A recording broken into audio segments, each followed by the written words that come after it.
evening, everybody, and welcome to Schulenburg Shorthorn Football. I'm Jeff Prosky, along with Rodney Mahalke, doing the camera work tonight.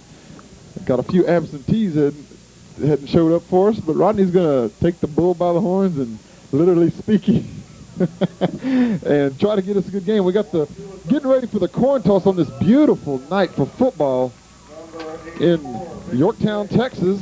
Captains for Schulenburg are Joel Blansett, number 12. Number 9, Thomas Runnell. Number 57, Don Rader. And 84 is Victor James, and 5 is Ryan Kleiber.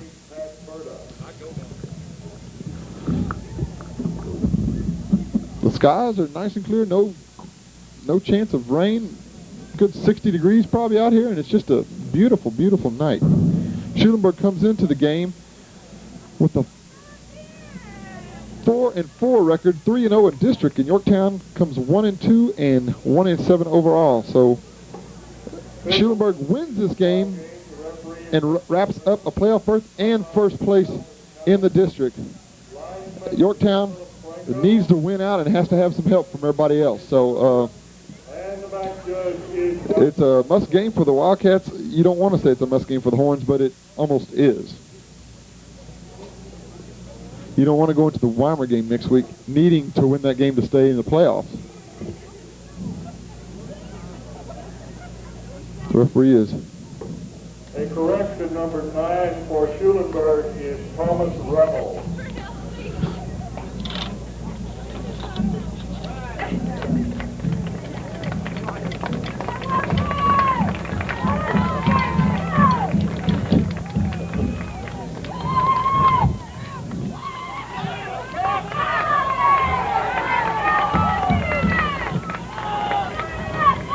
I'd like to take this time to announce your fine sponsors who bring Shorthorn football possible to you. Audubon Travel Shop and Car Wash, Schwanke Baumgarten Funeral Home, Schulenburg Printing and Office Supplies and Sports Specialties, IMCO, Frank's Restaurant, Don Blansett, and we'll be back after the national anthem. More of our fine sponsors: Schulenburg Glass Company, Baumgarten Matula Company, Chrome Shack Wagner Insurance Agency, Century 21 Wagner, Frank's Supply Company, Home Health Services of Schulenburg, Leon's Electric and Plumbing Incorporated, Double B Foods Incorporated, Dolores and Tom Sanders, Dennis, Kathy, and Katie Kleiber, James and Dolly Hatfield, and Tom and Carla Romine and family. Please thank these fine sponsors that help bring this broadcast possible to you every Tuesday night at 7 o'clock on Channel 16. The Shorthorns will kick to start the game. Juan Lino Flores lining up at the 40-yard line. Deep for the Wildcats are number 7, Nick Flores, and number 13, Jason Perez.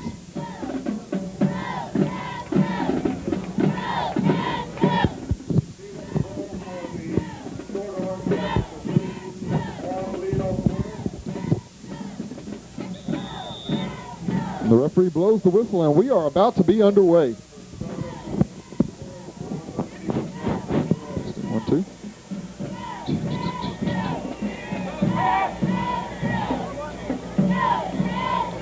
And we are off. The kick is up to about the 15-yard line. Up the middle, number 7, who's got good speed. Good return by the young man up to the 35-yard line. Well, Yorktown will have the ball first and 10.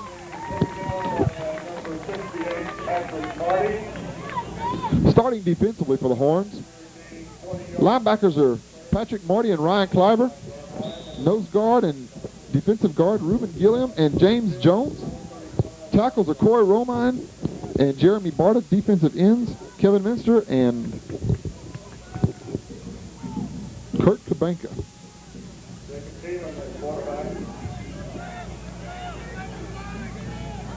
That helps. There's a legal motion on the Wildcats. Will take them back 5.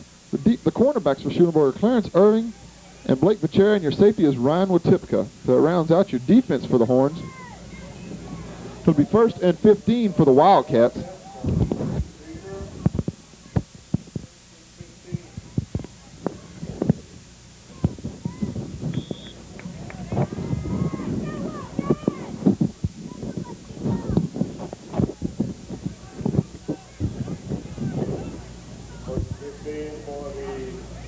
the Wildcats from the 30-yard line.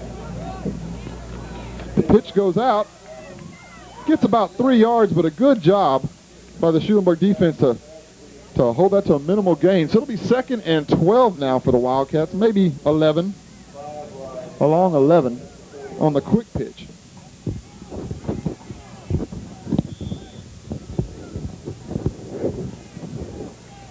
Second down to 11.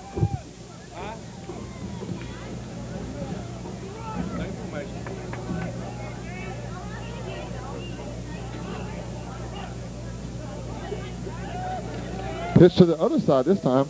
It's going to cut back, get maybe two. It'll be 3rd and 9 now for the Wildcats.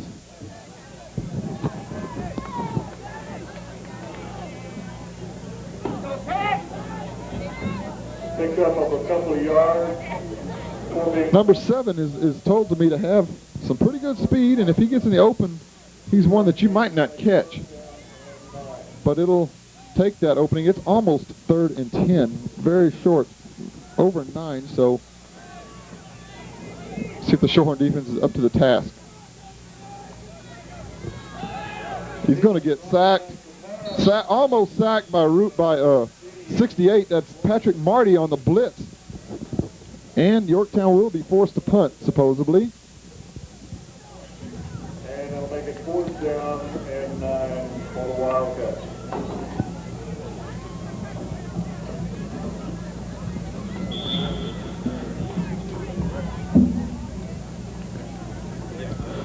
Back deep for the Horns is number 11, Mario Jackson. And he does that just at the 35-yard line. So it'll be 1st and 10 for the Horns. Good job by Mario there. Had the presence of mind not to try to return that. There were Wildcats all around him. Pretty good punt by the Wildcat kicker to have a lot of hang time and not a chance for Mario to return that. And Mario had a good game against Flatonia last week returning the ball, so I'm sure they saw that and tried to stay away from that. So it'll be 1st and 10 for the Horns, their initial series of the game at the 35-yard line. Starting offensively for the Horns is Joe Blanchett as your quarterback. Your receivers are Kurt Kabenka and Clarence Irving. Thomas Reynolds cuts it out. Going to get a little more. Gets it down to close to the 40-yard line. Good gain. It's going to be 10, 25 yards for Thomas Reynolds, almost on his initial gain. Reynolds is your tailback with Clyber as your fullback. Your line looks like this. Your center is Patrick Marty. Your guards are Bubella and Ehart, I believe.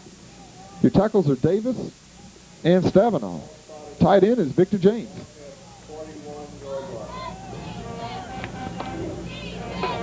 First and 10 at the 41-yard line in Yorktown territory. The Horns have the ball.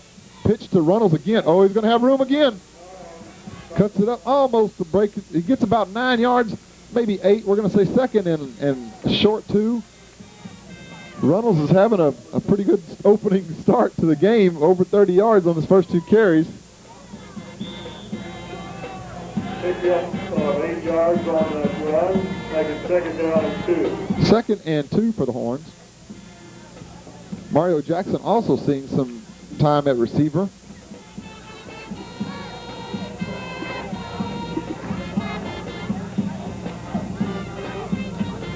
Clyber up the middle. It's going to get the first down. Gets about 3 yards up to the 29-yard line. It'll be 1st and 10 for the Horns. Number 5, Ryan Schulenburg, the ball carrier. Stop on number 20. I will stay where we're doing now. First and 10 at the 29. Lancet leads the troops up. Pitch again to Reynolds. That end looks like it's sealed up pretty good. Good hit by Yorktown there. No gain on the play they're going to give him on that. So it'll be 2nd and 10 for the Horns. No gain on that play. It'll be 2nd down and 10.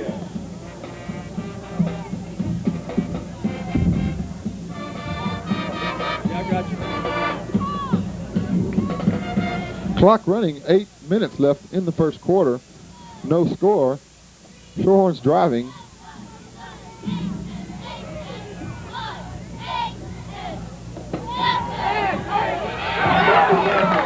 the backside. Blancett is, and the pass is incomplete.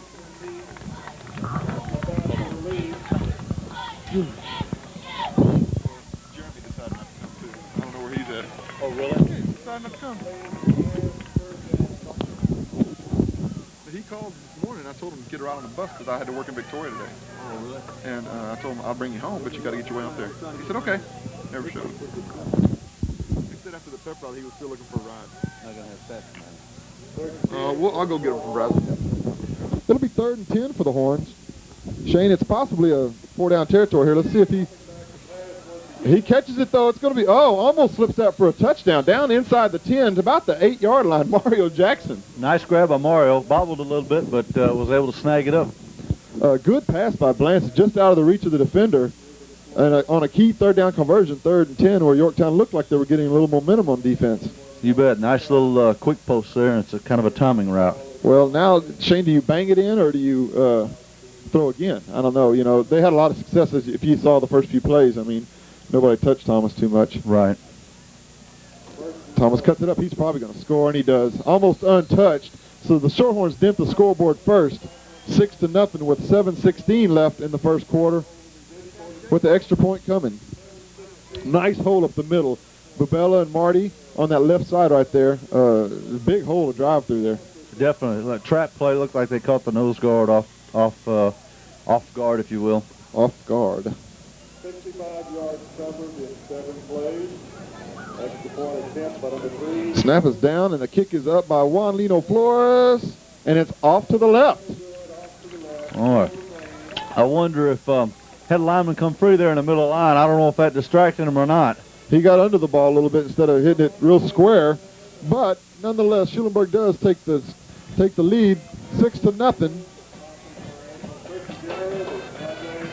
And Shane, we were talking about it. You know, Shorthorns win this game tonight, and guaranteed playoffs, guaranteed first place. You know, so a lot at stake tonight for them, and a lot at stake for Yorktown. Yorktown has to win this and have some help. Has to win the last 2 games, have a lot of help on the side. So both teams have a lot at stake here. This game, it doesn't mean it's for anything. Being at Yorktown, it's kind of, you know, you want to come and play good away from home. Right. But Yorktown wants to play good for their home crowd, too. Sure they do. You know, Schulenburg is not in the shape as Yorktown is. Yorktown has to win. Right. No doubt. Schulenburg quite possibly could afford to lose and still win next week and still be first. Sure, but you don't want to go to that. You want to be into that game, you know, especially Weimer. Weimer's going to be a hot and heavy game, you know, a lot of emotions, and you want to be able to, you know, if you don't happen to win that game, it didn't kill you. Yeah, listen to Hoosman today at Booster Club. He really stressed the point of taking care of business here. Very much so.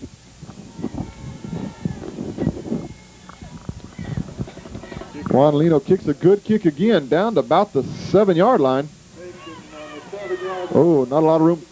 Good job by Watipka out there. If Watipka doesn't get him, there's room out there, Shane. There is a lot of room. Boy, that was amazing how many horns were down there. There were 5 guys looking at him right in the face. He made 1 cut, and 4 of them were gone. That's right. But they were all playing him to the inside, and Watipka with a nice job. Good job to take his legs out from under him. So the Wildcats will have the ball at the 22-yard line, their second drive of the night. Well, it's nice up here tonight, isn't it? It is. Perfect weather tonight. It's not quite where you need a jacket, but it's not hot at all by any means. Not at all.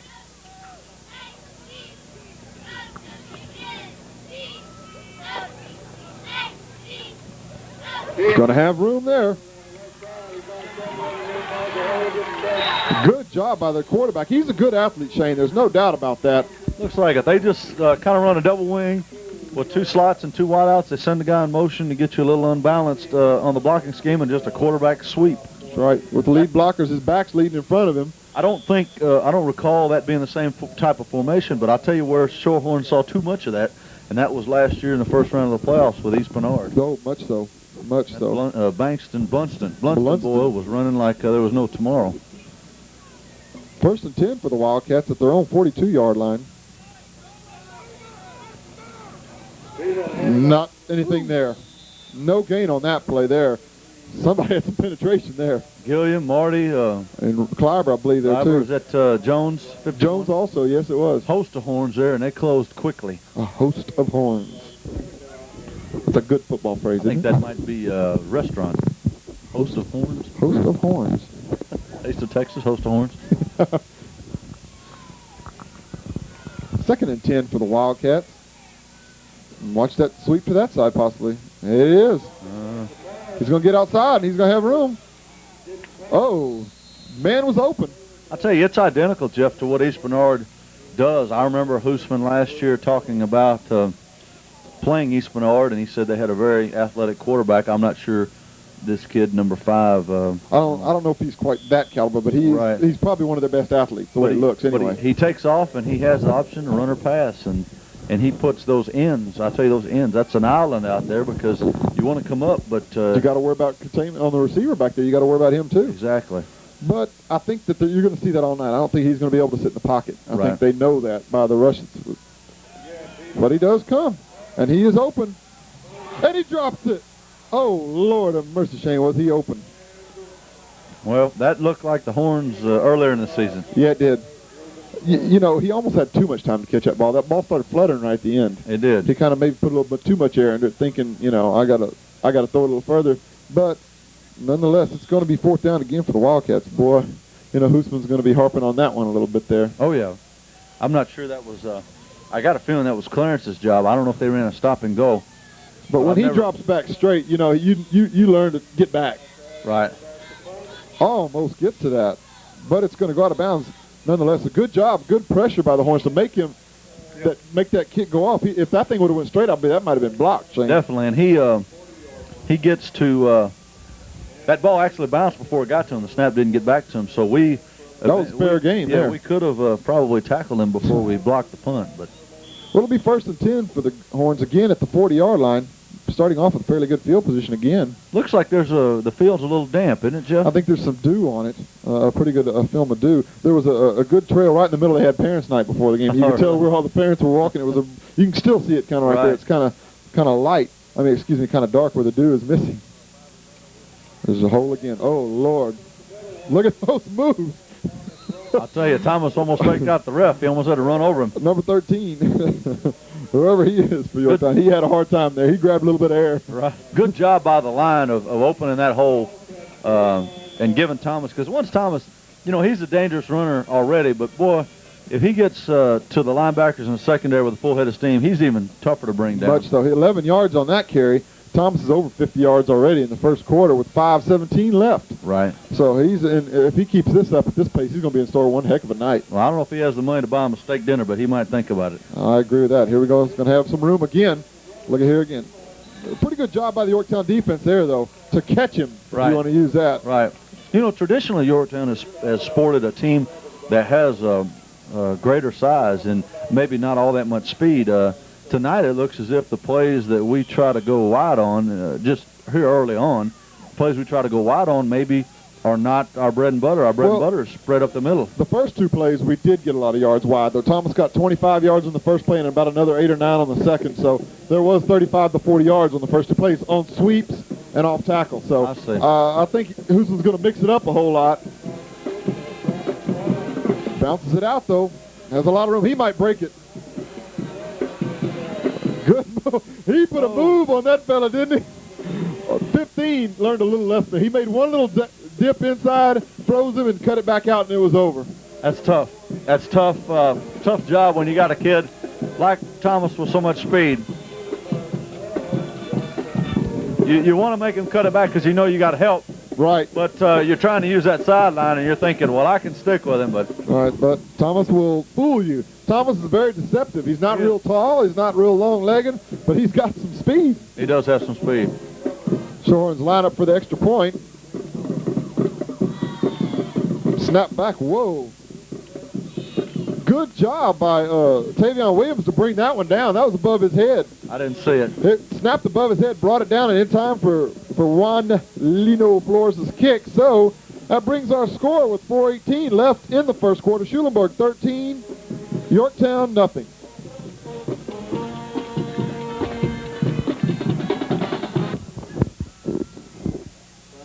For the Wildcats, number 7, Nick Flores, and number 13, Jason Perez. Well, Shane, I was told that Yorktown didn't have a lot of speed, but I figured they're still gonna play us tough. I think they are, but they're they kind of come from the same kind of mold of people that are around Schulenburg. The German descent, German Czech descent. Right. Uh-oh. Oh, boy, they're getting a pretty good return up on there. You know that? That number, was it number 13? 7. I don't know who ran that one back. 13, I believe, 13. There. Nice moves there, and some good blocking by the Wildcats.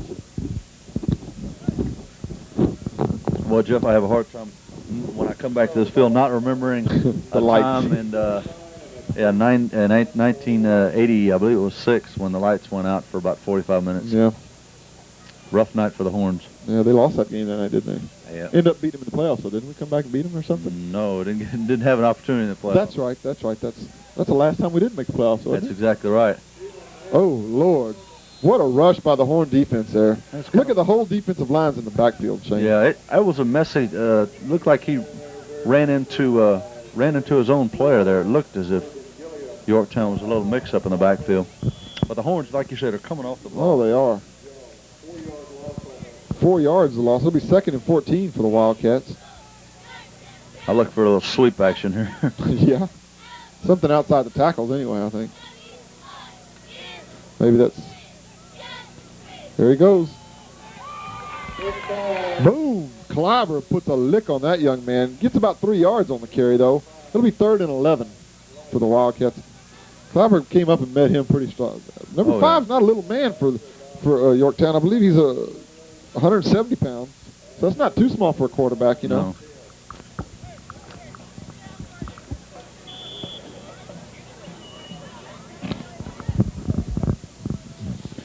But with having the sideline as your ally there, you can pretty much let into it. Right.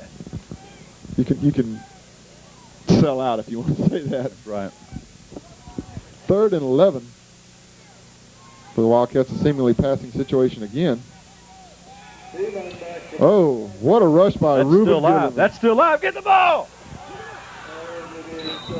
That's a live ball. That is a lateral, isn't it? Yes, sir. Yes, that it is. is. A live ball. He was rushed so much that the back didn't have a time to get in front of him, so he tossed it out there, and you can tell by the official. None of he doesn't say anything. Neither one of the quiet. officials wave their arms, and good presence of mind. Minster there, yeah, Kevin Minster. To get up, and if that ball had crossed the line of scrimmage, that would have been a touchdown. But since it didn't cross the line of scrimmage, we cannot advance a fumble in that respect. So. Right. Heads-up play by the Horns. So the Horns will have the ball again in an ideal field position at the 26-yard line, 1st and 10.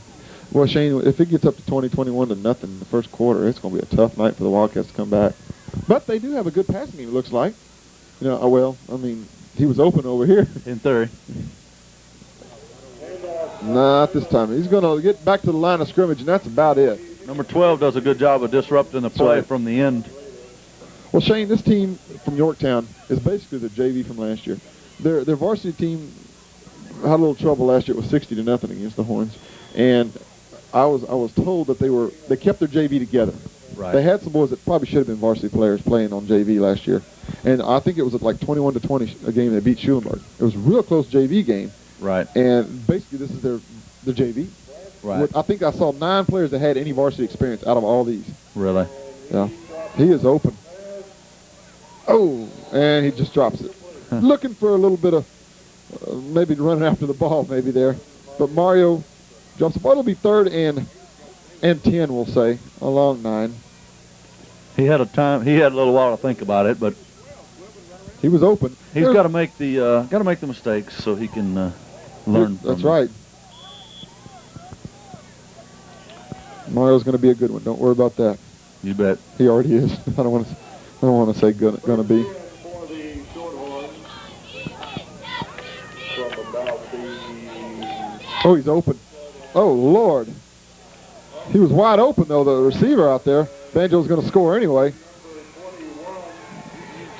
I mean, did you see, was that Kabank out there? Nobody was on him. Right. The last second somebody ran out there, but there was nobody out there. Well, that's what we used to call in college a Montana screen, and the reason it's called Montana is Montana State is the first school in the NCAA to run that play. And it's basically where, you block your lineman. It is a screen to the wide out, and he basically takes 2 steps forwards and then runs down the line of scrimmage. Parallel to the line of scrimmage, right? Just right. And the linemen hold their blocks for about 1 second and let the guys go. And then you got linemen on linebackers. The extra point by Juanito Flores is good, so the Horns go up 20-0 with 2:16 left in the first.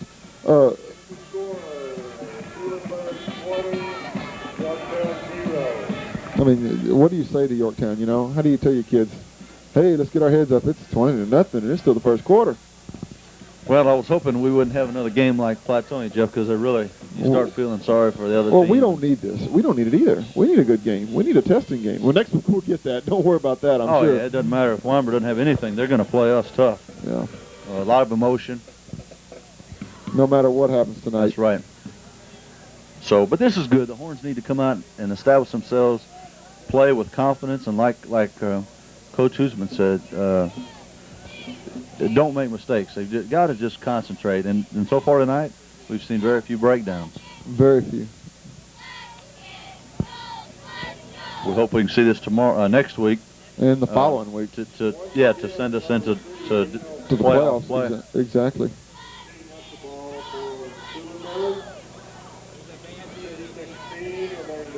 I'd like to again thank Mr. Rodney over here. You know, Jeff, I think about coaching and a lot of times, and this has got to be one of the more frustrating situations of not even the end of the first quarter, and you're down, and you hadn't made a whole lot of mistakes at Yorktown. You're just kind of getting. And he's not going to get anything on the draw play, though. There's no gain on that. Maybe a loss of one again. Yeah.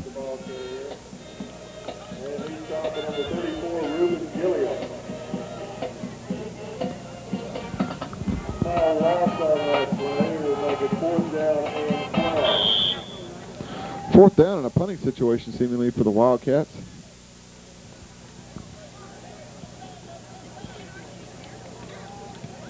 Almost got to that one, too. Get out of the way, Mario. Just going out of the way. Get out of the way. Whew. That could be dangerous. Yep. Playing with fire. You need to just to sprint out of the way. Right. But, nonetheless, Horns will take over at their own 32-yard line, 1st and 10. From their own 33-yard line, 45 yards on that punt.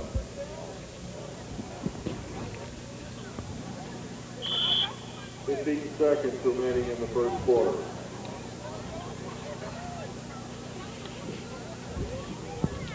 College.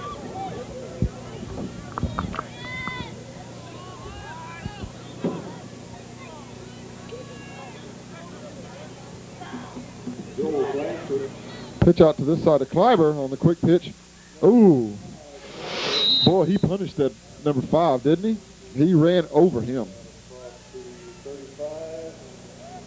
He's loaded when he gets his head, his shoulder square to the line of scrimmage. Gets about 4, maybe 5 on the play, Kleiber does. On the quick pitch. Split backs, wasn't it again? It was split backs in a pro set. They ran away from the tight end, which I guess they're trying to get the strength of the defense to go with the tight end and then take advantage of the weak side. Right. And got twins this time.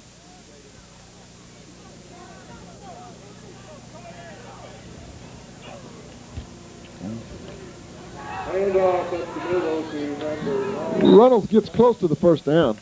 Good job. As we come to the end of the... That's Stavinaugh. Good job by Stavinaugh making that block, but a better job probably by number 30 at Yorktown to stay outside. 4-yard pickup on that play.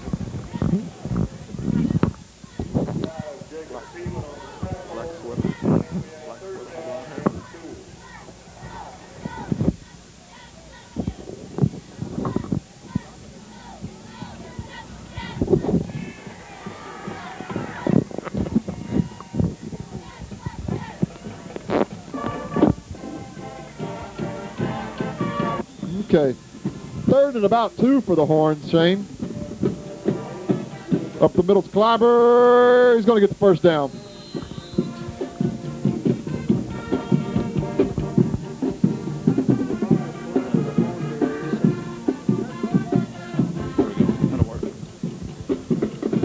First and 10 for the Horns at the 42-yard line. Good job by the interior of that line with Bubella and Ehart and Marty right there at the center and guards. Doing a great job there. You bet.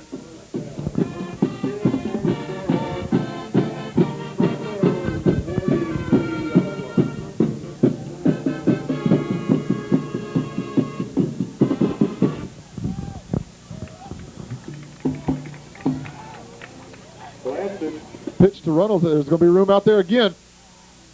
He forgot something. Forgot something. Well, I thought he was gone. He did too. I think he just forgot something. Somebody just had to reach the paw out there and stripped him. Bad break for the Horns. First real mistake for the Horns, but with a little lead. You can almost, you don't want to say you can afford it, but right now we can. Right now we can. Yorktown will take the ball over by far their best field position at the Shorthorn 48.5-yard line.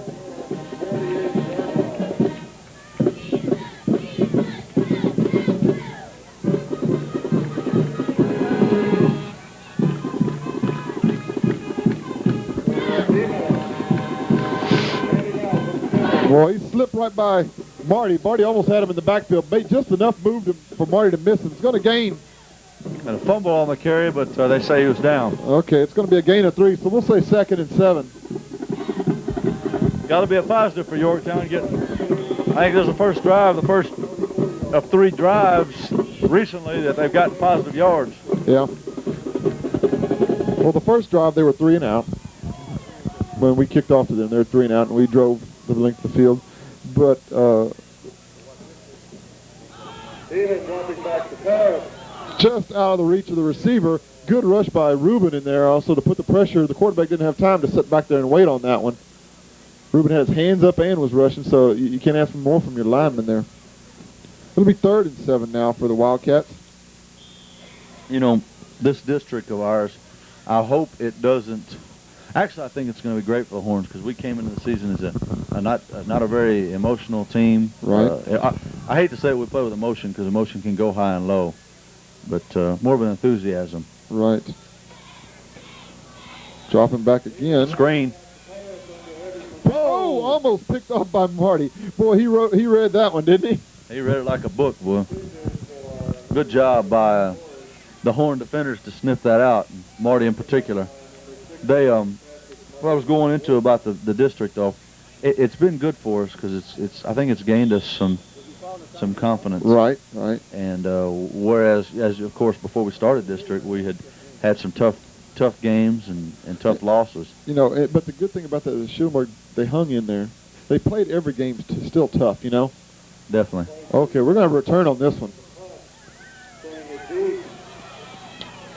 Not much of a return. Well, I'll tell you what happened on that one, man. It looked like the defense knew where the return was going. It did. They were all on one side of the field. If he could have reversed it somehow, I think he had a lot of line of blockers. Maybe Schulenburg had the return. Was it returned? It was a return. See, I'm not sure if they're not selling out because usually when you do a return, you either try to hold up your guy or you don't rush, yeah. Or you give him the illusion that you are rushing so he can run straight down the field and you peel back around.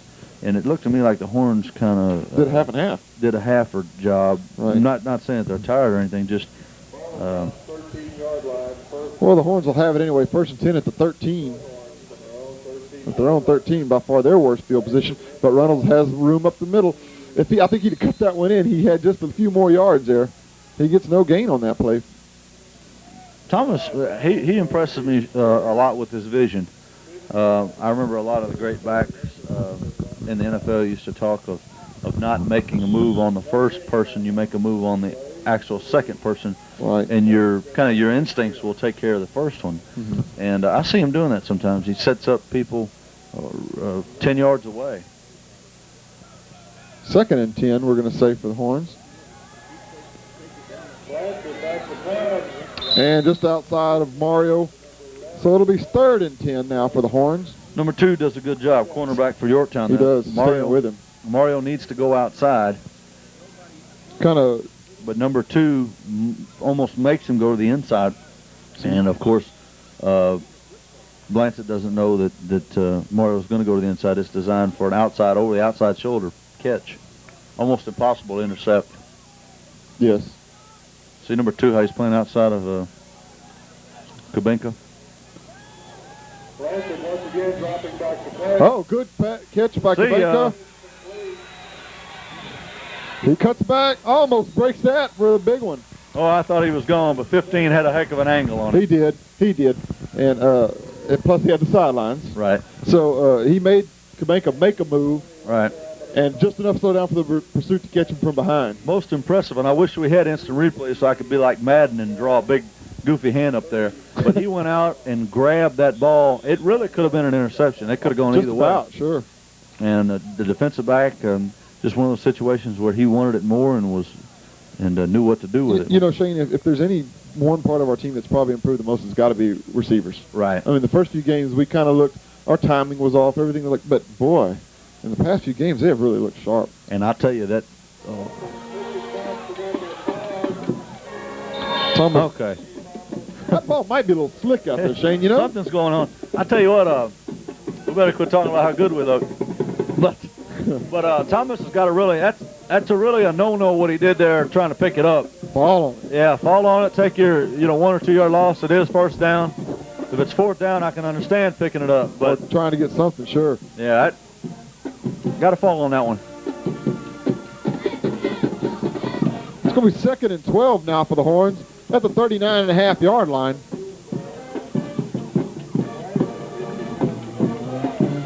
Clyber puts the head down. Now, why does the referee look back at the yard marker before he makes the spot? I mean, tell me, why is he doing that? He's trying to get. I guess he's trying to get a jump on to see whether it's a first. Yeah, let's see if it's a first down. That's the only thing I can think of. They're going to measure. You know, Jeff, we were talking about the passing game and how it's come around and flourished in the last couple of weeks, or last 3 or 4 games. Right. I think that is going to become such a factor when we do eventually, and I'm going to say win because I believe we're going to win. Yes. No matter how good or bad we play the rest of the game. But I think that passing game is going to be the advantage that's going to get us past the first round of the playoffs. Obviously that first opponent is going to be tough, whether it's Ganado or Industrial. Either one, correct. I don't know. Have you haven't seen either one, obviously, because you've been doing these games. Right. I saw Ganado last year in the playoffs, and I knew they were a pretty junior-laden team. Really? They went to the quarterfinals last year, and they are huge. They got a big line. I asked Coach Hoosman who he'd rather see, and he really didn't have an opinion. Neither one of them. Yeah, I mean. Or either one. Let's just say it that way. Maybe that's the best way to put it. Oh. Boy, fell right back on it. Is there a flag on the play? Yes, there is. Good job by Minster to get back on the ball. I don't know how he did. It was flying through that line of scrimmage. Right. Kind of looked like a mishandle by. Yeah, I don't know. Maybe it bounced right off the chest and went straight forward. Here comes Mr. Reynolds back in. Reynolds back in. Is it against Schulenburg? Okay, so it'll be. I don't know if are they going to decline it or. I don't know if I'd give them the play over. You know, I mean, well, it's going to be 1st and 15, but we'll see if it comes up and makes a difference on this next play, Shane. Why are they moving the ball back 8? I guess that's looks more than 5 yards, doesn't it? Yeah, it looks 6 or so. Coach Brown, is that more than 5 yards there? No. The spot. From where he stopped, where he's tackled, huh? Yorktown yard. It's going to be 1st and about 16 now. 17 maybe. Touchdown. Oh, just out of the reach. I jinxed the ball. Just out of the reach of Kubenka, though. He had a step. That looked good. Good timing, too. You know, definitely if you're going to be off long or short, like we said, you want to be off long. Right. Maybe let's just 4th down. Then you can let him come back on the ball. That's right. 2nd and 17. They're calling it 2nd and 17 on the board, and it was a 5-yard penalty. No, they got to change them.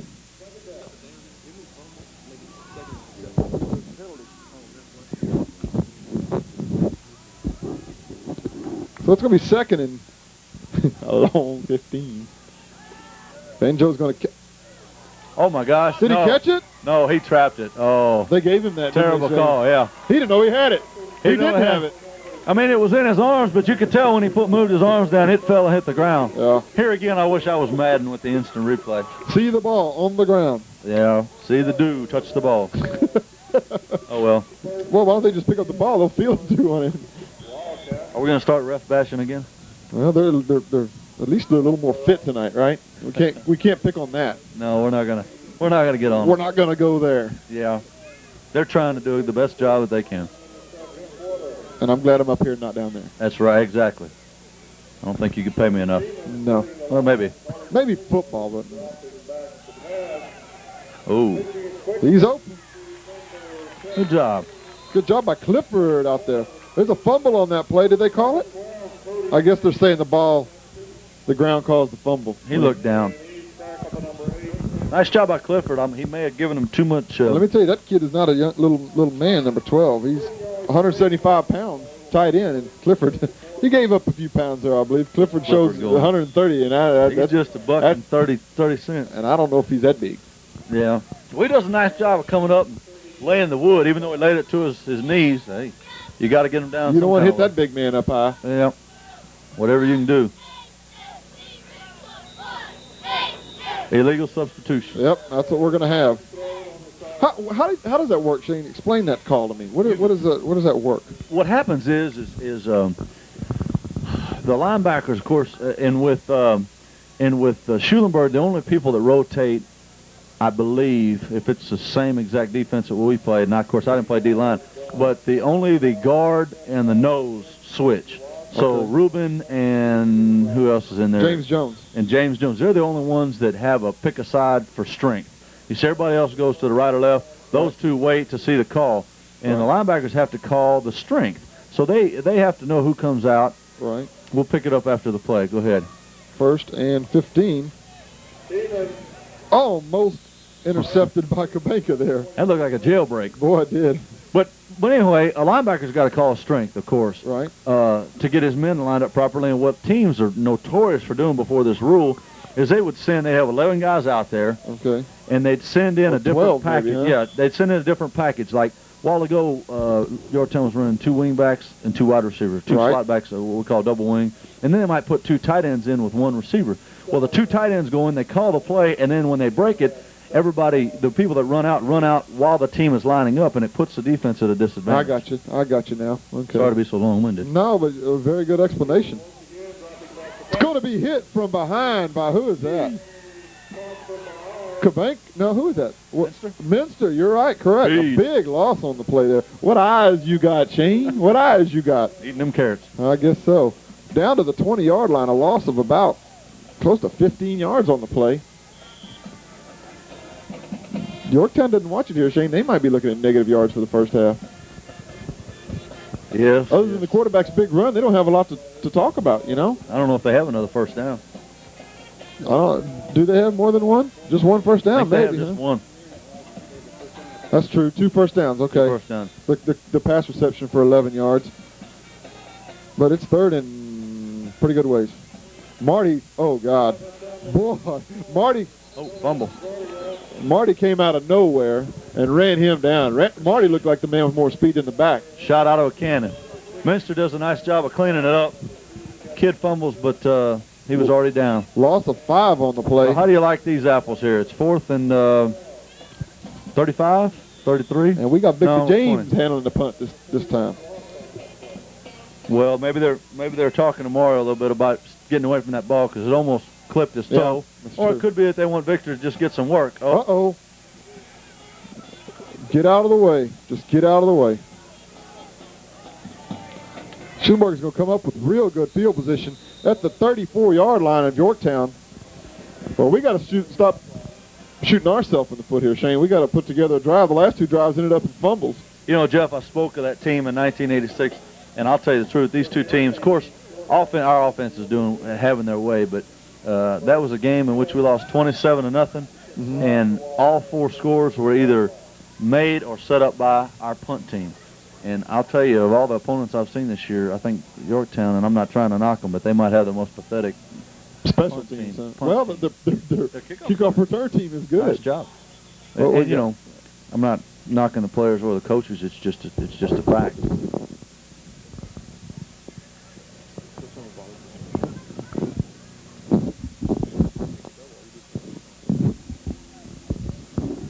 Referee calls the time. I don't know what he's doing. I don't know what the situation is here. I don't know what he's... It's a discussion about number 77. I don't know what it is. That's Davis. John Davis. John Davis. I thought, man, I don't know what the situation was. Maybe he thought he was bleeding or something like that. You know, the UIO rule, get them off the field when they're bleeding, you know, get it taken care of right away. But I guess it was something different. I think it may be that he had a towel on his behind side because, well, he doesn't play center. Oh, Lord. Jail break right there, you talking. Makes another cut. Oh, out of bounds at the 3-yard line. Nice job by Thomas. That's got to be frustrating for a defensive back for Yorktown. You know that, Shane? I'd be frustrated if I had to try to tackle him and chase him around all night. Yeah. Thomas is the type of back you got to get in the backfield. You can't let him get going. That's right. And the Schulenburg line is, I mean, done a wonderful job, especially through the district play, of getting him in the open and getting his wheels going. Right. We're looking at 1st and goal from the 3-yard line. Tavion Williams in it, split in. Right, along with Banjo out there. I'm sure we're going to look at Thomas up the middle, and Thomas is going to waltz in. 4:02 left. Excuse me, 4:01 left. We don't want to leave that second off. Schulenburg strikes again to make it 26 with the extra point coming. 26, Yorktown, 0 point after 10 to count.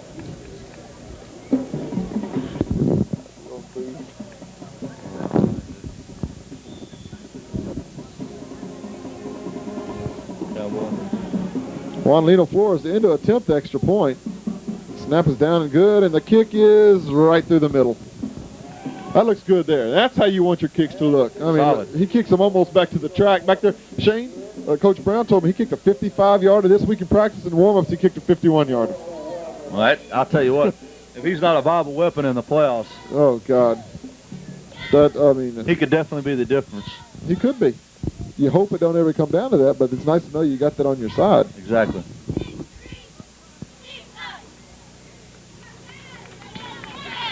I thought I heard something right there, just saying a little bit of pride out there. I heard Yorktown coaches say, you know, just to keep your head up, we got to have some pride. So. That's right.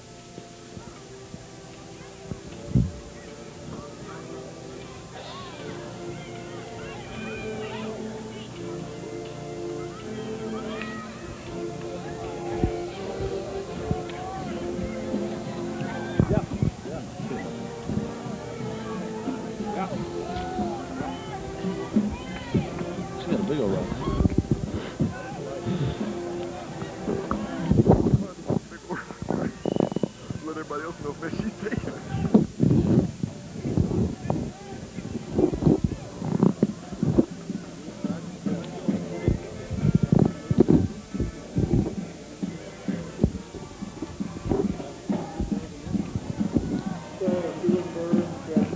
27-0 is our score. 4 minutes left. Some of our fine sponsors are Audubon Travel Shop and Car Wash, Schwenke Baumgarten Funeral Home, Schulenburg Printing and Office Supplies and Sports Specialties, Emco, Frank's Restaurant, Don Blancett, Schulenburg Glass Company, Baumgarten Matula Company, Krumshek Wagner Insurance Agency, Century 21 Wagner, Frank's Supply Company, Home Health Services of Schulenburg. You need to stop that or you will be asked to leave the stadium. Leon's Electric and Plumbing, Double B Foods Incorporated, Dolores and Tom Sanders, Dennis, Kathy, and Katie Kleiber, James and Dolly Hatfield, Tom and Carla Romine and family. Again, please, when you see these people, thank them very much for helping bring this to you every Tuesday night. I know Halloween night that a lot of you decide to stay home, but you're missing a good one if you're a Shorthorn fan. Boy, look at here. Down to the goal line. Oh, he takes a knee. Nobody's within 30 yards of him, and he takes a knee, Shane. Well, I'll tell you, as deep as that kick was, and look where the blocks were, they all happened on the 30, there were going to be about 8 or 10 horns. And nobody in front of him to help him. That's right. That was a good play. I'll tell you, that was almost a perfect kick by one. It was high, long, and if it would have landed about a yard or two shorter, he'd have had to take it. He'd have had to bring it out. Right. We probably could have got him around the 15. Right. You very rarely see in high school teams that can kick it that deep and cover that well where you get a chance. You know, most kickoff teams, the goal is to get it better than 20 yards. to get Right, shallower inside than the 20, right. And we pretty much regular inside that. Right. Uh-oh, this young man's got some moves. But Watipka doesn't hold on. But a good run by that young man. Water bug there. Nice run. Not real big, but he got some moves, let me tell you, that young man. Definitely. 3:44 left in the half. Yorktown with a little life there. That's just a testament to a back, you know, if you get out, get your wheels going and get forward, you can make some things happen. First and 10 for the Wildcats at their own 35-yard line.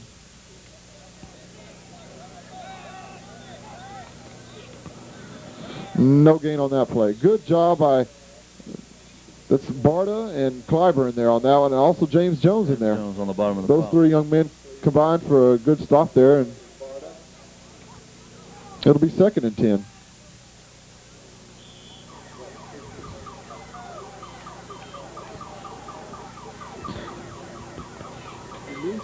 It is. No gain, so it'll be 2nd and 10.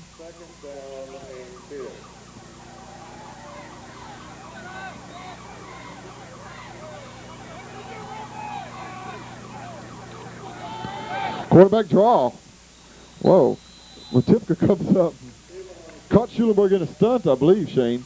But just a stunt up there, and looked like Gilliam was hitting this gap, and he just vacated where Gilliam was. I hear the Horn coaches yelling a lot of advice or coaching to the players right before the snap, and I'm wondering if they're getting some keys that they're picking up on, you know, trying to get them to pull out of a defense or. Correct. What we got here? I don't know, the referee's. What's he waving, 3rd down? I don't know what the problem is. It's 3rd down. There's no problem. I don't know what the argument is. It's 3rd down. There was a stop at the line, and then the quarterback draw. It's 3rd down. That's.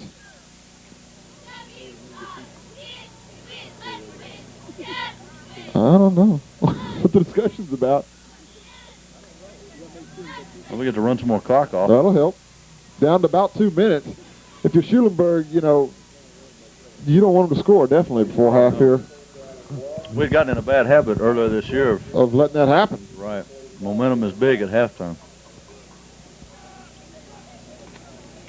Oh, he's going to be close. Marty shot, but this referee is going to mark it pretty close to. I don't know, Shane. Shane, it's going to be close. Give him the 1st down. I think he's going to make it, I believe, but not by much. It's going to be on the ball. I guarantee you that. Depends how straight those lines are, you know. They're not taking. I want Schulenburg. We know it. Yeah. Those lines are straight, but you just never know on the road. I heard a story that Rodney Mahawkey gets out there with a ruler and a protractor for some of the angles. That's right. On his hands and knees. That's right. Every yard line. Every yard line. 90-degree angles at every sideline. That's right. I mean, it's just. I mean, you know, I heard the Cowboys are looking for him because I heard they're going to go to, you know, grass. And they're going to change and get Rodney to come take care of their field. Is that Michael Irvin said that? Oh, yeah. Oh, young man was feeling the hit, I think. So it'll be 2nd and 10. Just outside the 45-yard line. 1:44 left. That clock didn't move. It didn't move. Well, Blake Bachera, good job by him coming up and applying the tap. They're going 3 wides here, 2 backs. Let's see if they keep the backs in. Well, I think that's what they're going to have to do to give him some time. Oh, no. That referee, that far referee thought the tackle was made. And the quarterback still had the ball. Ruben and Pat Marty, I mean, they are creating on that play in particular, they created all kind of havoc with the mesh. And that mesh point is every option or every down-the-line action is subject to that not being disrupted, and those linemen of Yorktown are just getting pushed back or not able to move the horns to get the room to properly apply that mesh. Exactly. So it's 3rd and 8. Oh, that's, well, he could have done some damage there. Blake could have. Hey, that man was stretched out across there. It was kind of caught, you know. Yeah. That's a tough play because you don't know. I mean, it's a both things are good things that can happen, but one's a little bit. You know, I had one coach in college when I played 2 years of my defensive backs. One coach said, "Go for the guy and break his jaw or do whatever you have to do." Right. And then I had another one that said, "How many balls are on the field? You go for the ball."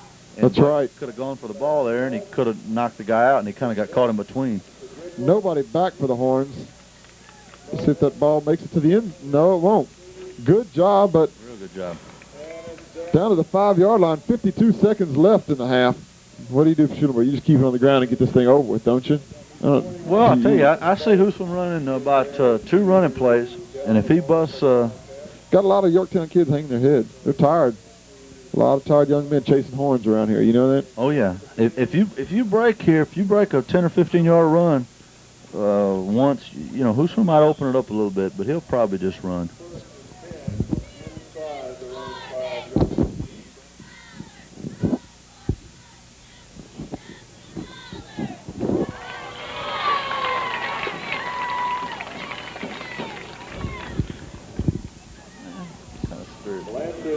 Quarterback goes up the middle, Blancett gets about 5 yards there. He just wants to get that average he's got this year up a little bit. That's from, right. From about 0. It's probably average about 0. Yeah. He gets a few gains and he gets sacked a few times. I mean, it's probably pretty close to 0. That's tough for a quarterback. I didn't understand that, how a sack could be a running play. I'd never did. Exactly. You didn't have a choice there, did you? You got to account for it some kind of way. And I guess. It's just like throwing a screen pass and runs for 90. You get all those passing yards. That's right. So 19 seconds. It's going to be 1 play left for the Horns here.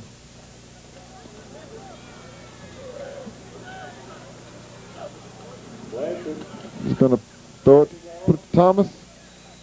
He gets stopped about the 10-yard line for about a 2-yard gain, but that's going to be the end of the first half. Schulenburg, lots of momentum, lots of points. 27-0 is our halftime score. We hope you enjoy the halftime show. We'll be back with the second half of football.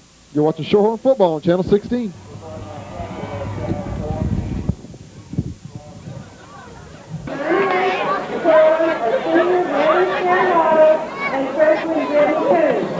The band member of the week is Megan Swanky.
Halloween treats for you.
Please welcome the Shorthorn Bells. The bells will perform a routine that they have choreographed just there to the Monster Mash.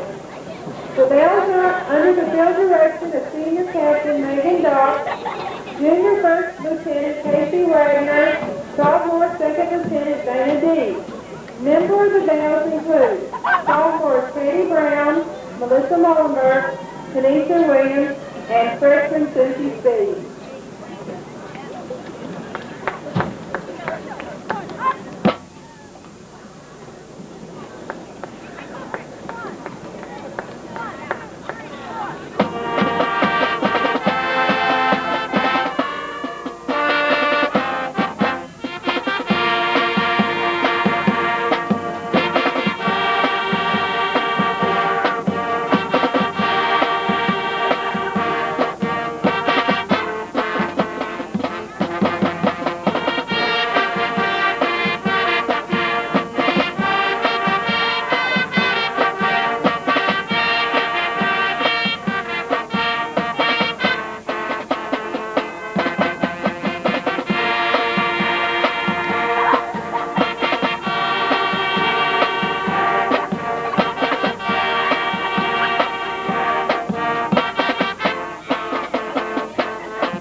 Well, Schulenburg will set to receive the kickoff to start the second half.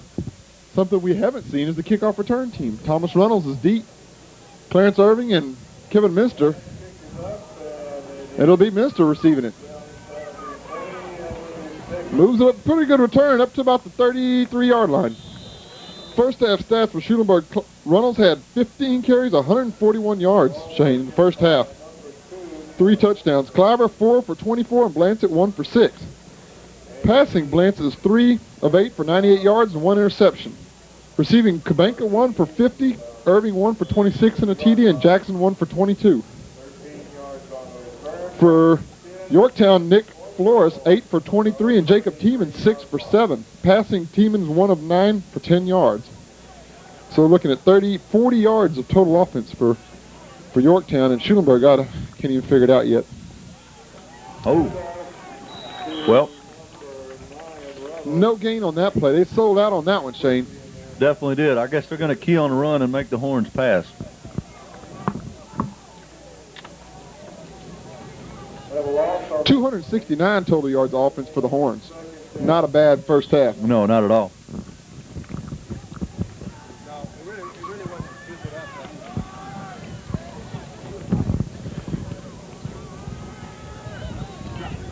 Second and 11 for the Horns.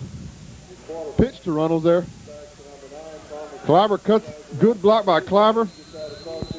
Cuts that man out, but he's going to be short by about 2 yards. Good gain. Nice blocking on the right side. Number 21 for Yorktown. Number 21 for Yorktown does a nice job of coming up and getting Thomas down before the first down. Number 33 does a good job for Yorktown by turning the play in, but Cliver took him clean out of the play. Sure. But he did his job. Turned it back in where the help is.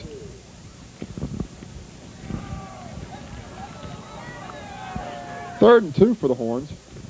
Pitch has been there all night, Shane. You know that? It's going to be a draw play, though. I don't know if he's going to get the first down. Boy, he got something out of nothing there, didn't he? He sure did. He was at the line of scrimmage, looked like nothing there, and he just broke through and got 5 yards.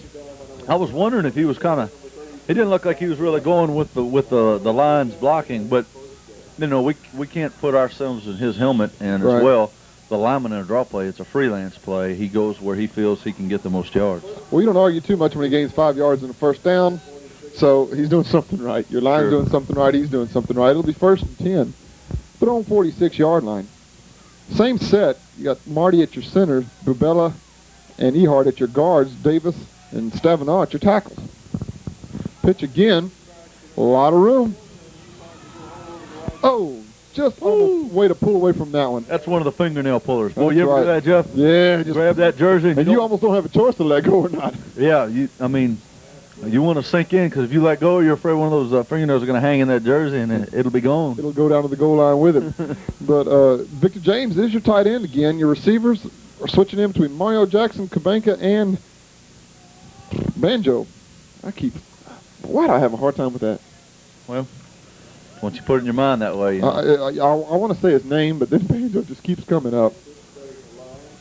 2nd and 2. That'll go be deep. 5 yards.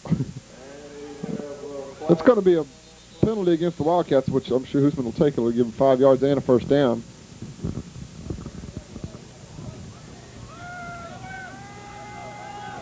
And you could definitely say he was across the line of scrimmage. He tried to get back and thought he might make it, but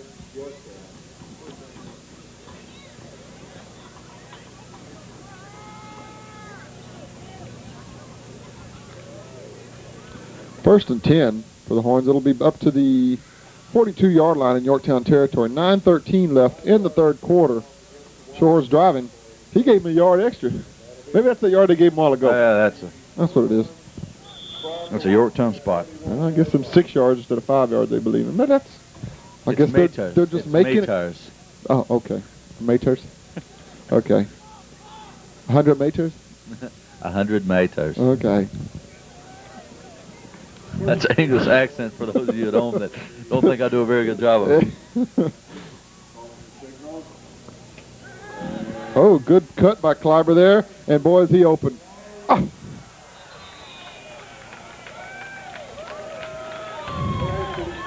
for number 84, Victor James, and that's incomplete.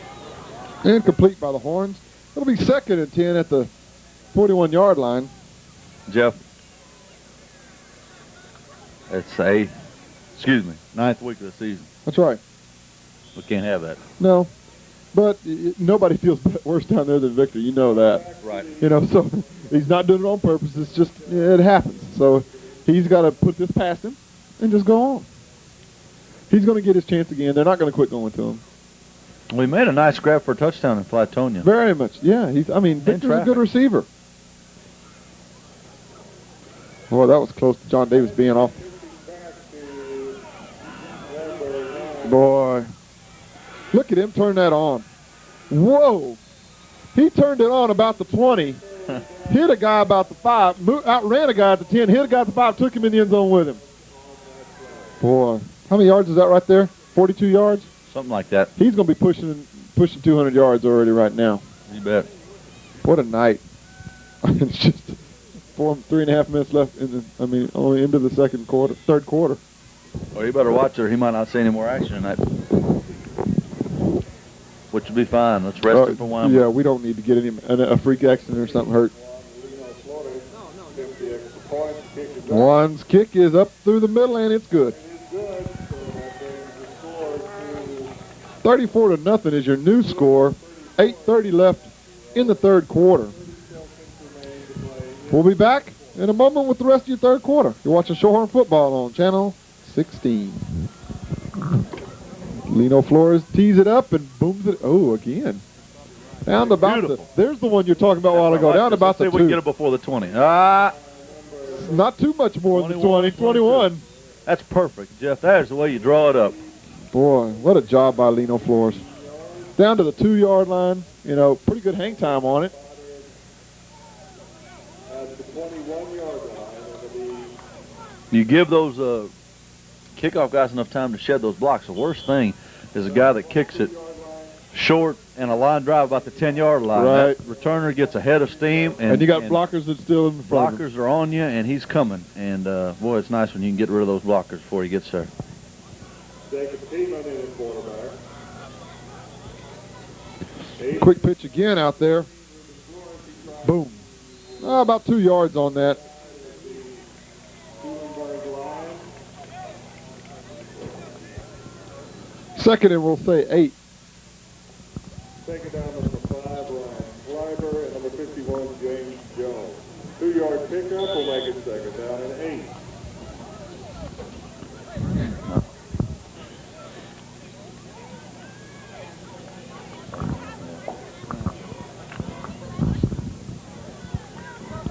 Yeah, we'll say a long 8.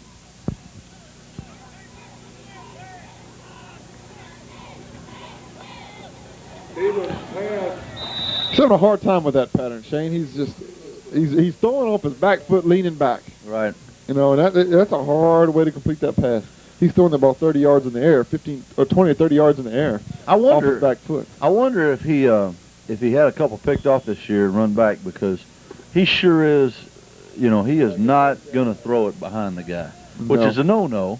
But, I mean, you got to at least get it out there where he can have a chance. Have a chance. He hadn't touched him. No, hadn't touched him yet. Maybe they don't work on that play much. Oh, that'd have been close to a first down too. Real close. Wasn't a good spiral, but a nice spot. Kid just got to make the grab, and here again, I mean, I mentioned that Victor needed to catch that pass, but if you look at the overall pass production of the Horns versus the Wildcats, you can see where Hoosman, I think being a college quarterback, understands and knows the value in a passing game. Right. And if you'll remember before Coach Hoosman came to Schulenburg, and not knocking Clay Gillis, but Coach Gillis did not have, I mean, we may have thrown 1 or 2 times a game. That's right. Yeah, it was a very much run-oriented game, run-oriented team. Mario does a nice job of fielding it and tries to give ground to get some, but has a tough time in doing so. Well, the Horns will take over in good field position at their own 43-yard line, leading 34-0. About the 43-yard line. Schulenburg, and they will have it first and 10 from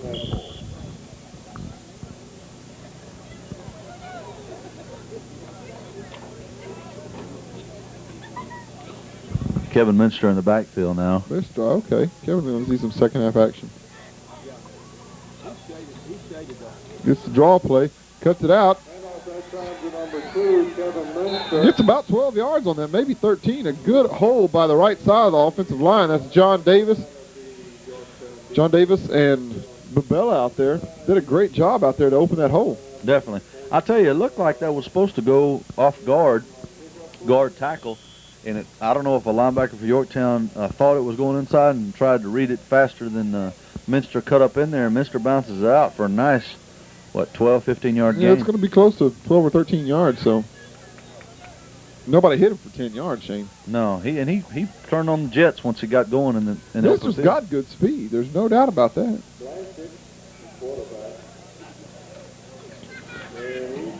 Oh, look at here. Okay. They're setting up the screen, aren't they, Shane?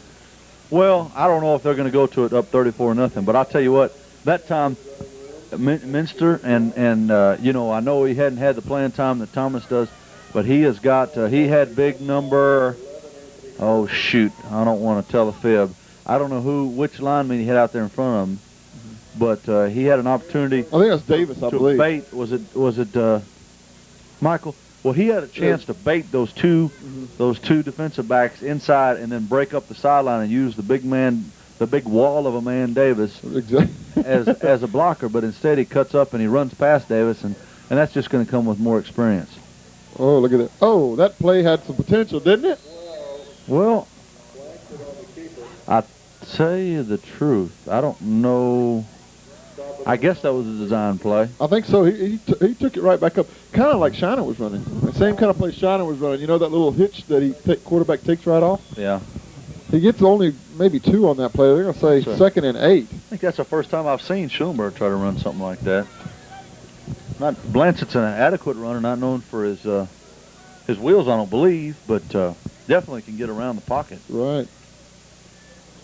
I don't know, what is Joel? Is he a 4'7", 4'6"?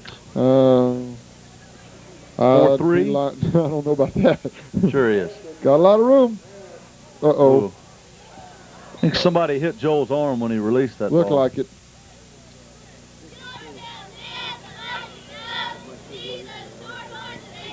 Hoosman giving pointers to the line. Hey, you got to peel back. Yeah, something wasn't jiving there. So Blanchett was a little hurried. 3rd and 8 now for the Horns. 5:16 left in the 3rd quarter. We might see a screen here, Shane. A little slant pattern maybe, or even a fade maybe to Kabank out here. He was open a while ago on that pattern, then maybe kind of in the same position right here. Definitely. We might look for that again. They sure do play him close. Look at that, 4 yards. Oh, good catch. Nice catch by Kabanka. Didn't have the chance to pick it up and run with it, but he made a good job by just getting down and get that ball. It's going to be 4th and 1 now. I think he might kick the field goal. This is a good time to practice. Maybe he's not. No. It's only be a 40-yard.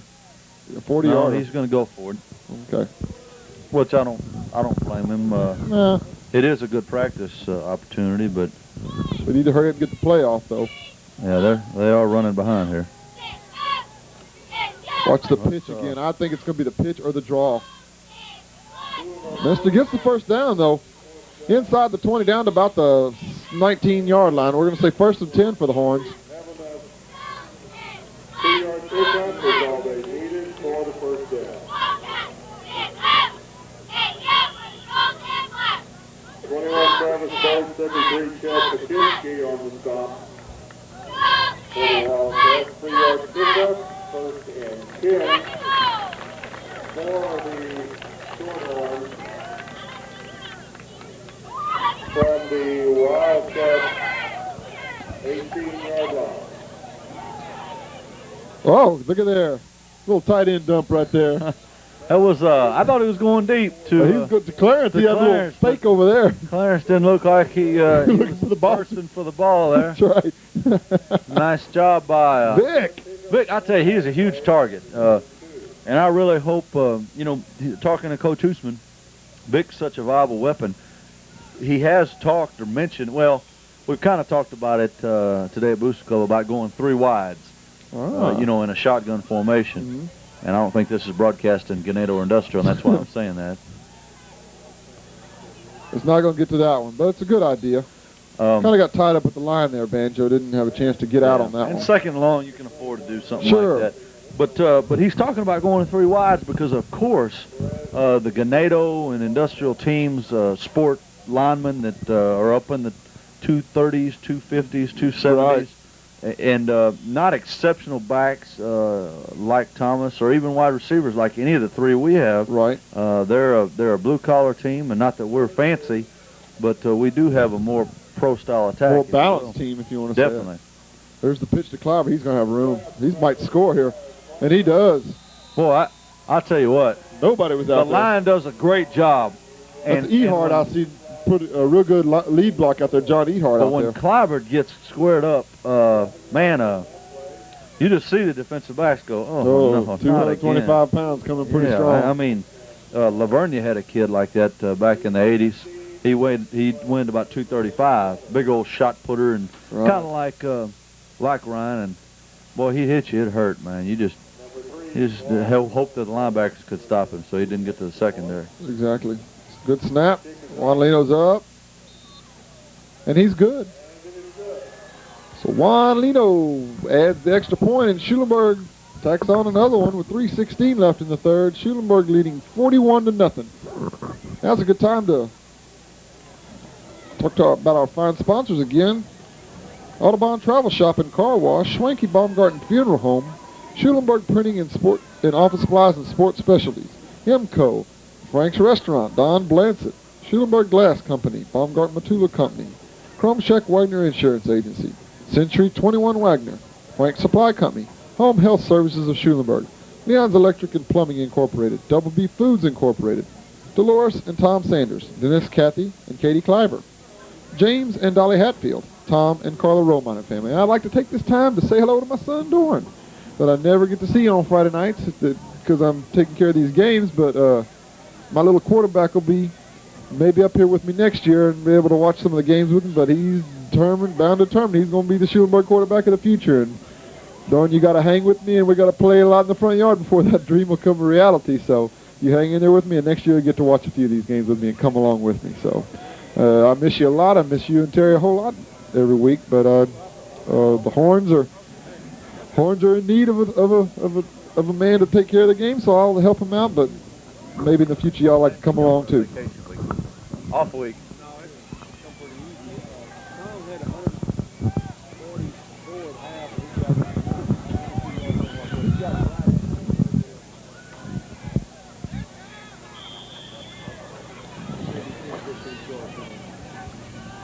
Wonder why Thomas was wearing number 9 tonight, Shane. I wonder what brought that. Oh, he ripped his jersey last week, remember? That's right. That's what it was. Thinking about that. That's that Shorthorn budget. There you go. That's right. Taxpayers, we are taking care of your budget. You are, boy, nice kick again. 5-yard line. Uh-oh. Oh, fumble. There's the ball. The Horns have it. And That's it. The Horns have it. Reuben has it. Yeah, he does. Man, trying to make number 7. He's a good little back. He is quick, but nice little balancing act to get past the first wave, but get stripped there in the second bunch of Horn tacklers, and looks like Coach Hoosman's bringing Reynolds back in, maybe get him a couple more carries. Maybe he's close to that 200-yard Try to mark. get that double century mark. Or maybe they're going to switch the drives in the second half. I don't know. Yeah, you never know. Shane, do you think Thomas will have anybody looking at him? Just any kind of chance, do you think? Sure. I think, durability, and he got hurt there at the beginning of the year, but that, whoa, he grabbed the end of that ball. He's still going, though. What? He runs hard. Of course, now, I will say this, I think it's a dual why his success has blossomed so much as of late, and that is, number one, the line has come together, has gelled more. Number two, we're probably not playing quite the competition we were earlier in the season, and he's healthier. And I think that that there are 2 or 3 players on this ball club, and you know, not a huge senior group on this ball club of ours. No, not at all. But we've got a couple of prospects, you know, that can make plays at the collegiate level. It's just a matter of the stats, though. Motion. When have we seen motion before? You know, I mentioned motion, not that I'm responsible for, but I mentioned motion to Coach Huseman back in the Hallettsville game. You remember when that cornerback, that's the first game I know, but remember when that cornerback was playing Clarence man-to-man? Everywhere he went, yeah. Everywhere he went, and I, you know, just mentioned to Coach, I wonder what happened if you'd have brought him in motion and vacated that area over there. If he'd have gone with him, and then you'd have had a better match where to throw to him, sure. Receiver, or if they bring the guy across, then they're unbalanced as far from a run support standpoint. Mm-hmm. And you know, it's something. It's a new twist, that's for sure, and hopefully we'll see more and more twists as playoff time arises. Right. Well, it's 3rd and 3 now. Clobber's up the middle. He's not going to have the first down though. Boone with a nice fake carry out there. Where's he at? The 27, 37, 44-yard attempt. Did you let him try? Well, he didn't try one while ago, so I got to. Here he goes. Here he comes. 47 yards. 1 Lino Flores. 35, maybe 45. Yeah. 33, 43. 43 yards. Look at him. That guy's scooting. Is that rough? He was going, wasn't he? He can run. All right, here we go. Snap is good. And he's good. Good. Juanito Flores, 43 yards out. Puts 3 more on the horns. 44-0, your new score. Hey, you like to see that, Shane. Hey, I'm telling you. What was that, a 44? 43 yards. 43 yards. That is off of grass. I mean, you can only expect better things. Hopefully in the playoffs we get a chance to play on turf. I've heard that can add as much as 5 yards just for footing stability. Right. So well, that was the biggest thing, the biggest cheer I heard from our crowd tonight. That's right. Well, that's a heck of that's probably the best play we've had all night.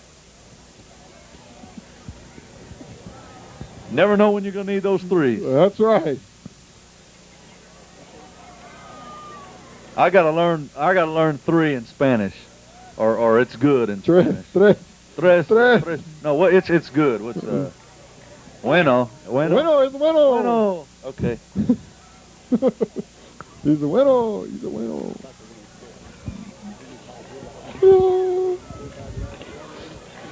We'll start adding twists as the season matures. We don't want to say comes to a close. We're probably twisted enough as it is. Oh. So we'll see if Juan got a little more in his leg now, a little more pop in his step from kicking that 43-yard. He got to have his heart got to be pumping a little more right now. Oh, yeah. Oh, yeah. Well, he knows he can make it, you know. And to making the game, though, it's a little different, you know. I mean. Well, this one, there was really no pressure. Right. You know, hopefully that comes up when there's pressure. He can still do that, too. Right. Well, a little shorter this time, down to about the 8 instead of the 5. Look at this. Look at this Shorthorn team. Oh, get there. Almost Vachera. Oh, Vachera almost. That's the second time he has almost got to that guy deep in territory. He just needs to get a little bit different on that angle. Just a little bit different. Right. And Juan in there, he's so pumped up, he's mixing it up with the linemen. He was taking on 2 of them right there. Good job by the Horns covering on that one. Almost got him inside the 20. Ball spotted at the 25-yard line. First and 10 for the Wildcats. Over the 25-yard line. 38 seconds. 38 seconds left in the third quarter.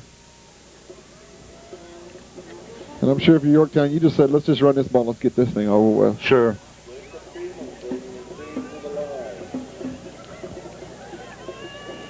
Full house backfield, boy. Boom. James Jones on the ball right off the bat. It looked like nobody hit him. No. Nice job by James there. Grabbing that ball carrier for utterly no gain. James Jones, only a sophomore. Boy, you like to see that, Shane. Dang right. I had the opportunity to coach James at the in the little basketball league, Little River. Very, very coachable young man. Sophomore. Boy, I mean, you know, we're going to lose Ruben this year. He's a senior. But you got somebody like that coming in that's going to be built up to another Reuben. Sure. There's no doubt about it. That's the end of the third quarter. Our score, Schulenburg 44, Yorktown nothing. We'll be back with the fourth quarter in just a moment. You're watching Shorthorn Football on Channel 16.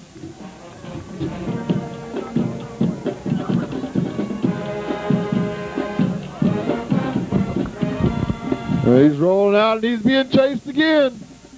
Oh, let's get rid of that one. That's a smart play by the quarterback. Boy, I know that they haven't had as much success in the pocket passing, but I tell you, Jeff, at this juncture, I would think it would be worth their while to just tell the kid, quarterback, that drop back your 3 steps or 5 steps. Quick hitters. And if you got a guy in your face, you know, there's not. I don't believe the rules apply like in the pros. You can't get rid of it unless you're out of the pocket. Yeah, I'm outside not of sure. hash marks. I'm not sure either. I don't think that rule is the same as it is in the professional level. But at any rate, when you roll to one side like that, you cut the field in half. Exactly. Plus And even less rolling down. Rolling to his left, he's got to get his shoulders square, and that's a tough job. Here we go. And that's picked off. probably not what they should have done, but that's what I'd have done. I'd have dropped back and. I agree with you there. I agree with you. There's To tell you the truth, it's 3rd and 10, and they got right there a 25-yard punt or a 30-yard punt. That's right. But that's the optimist outlook on it. Rodney's over here saying, I ain't doing this no more. 45-yard line.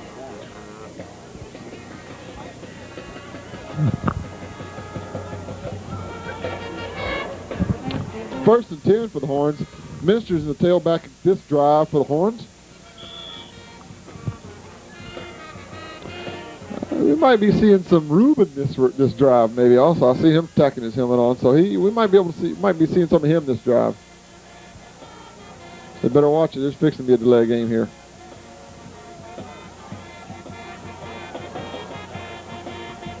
There you got it all. Mister cuts up the middle. Uh-oh. Oh, he might be gone. Oh, caught from behind, but what a run by Mister. Well, he turned it on, didn't he? Down to the 10-yard line. Conley taken down. I bet he might be as fast as Conley Brown back in the day. Boy, I don't know about that. Is there anybody that fast, though, Sean? I don't know. You know. I don't think so. Unfortunately, Coach Brown didn't hear me up there. He's too involved. Maybe he'll watch the game Tuesday. You think he wants to watch film after Coach Houston lets him watch film all Saturday night? and Sunday? All weekend? You never know. He might get a kick out of it. And about the First and 10 from the 11-yard line. Shorthorns knocking on the door again. Up the middle's Clyber. Bounces off one, hits another one, keeps going down to about the 5-yard line. It'll be second and 4 now for the Horns. Boy, they're just out of the goal, the first and goal situation there. Yeah, almost. You might as well say that. Right. Chances of them getting a first without a touchdown are pretty slim. You know what I'm seeing out there, Shane? One thing that impresses me is there's a lot of good sportsmanship going on out there. You see a lot of guys patting each other on both sides, patting each other on the back and just things like that. You don't see any tempers out there. And it can be really easy for Yorktown to get frustrated and get cheap, out there and get some cheap shots and things. But, hey, you got to hand it to them. They're a pretty class operation right now. Let's hope we can see that next week when we play Weimar, huh? Yeah. Exactly. Mister cuts it up, and he gets in. Got in.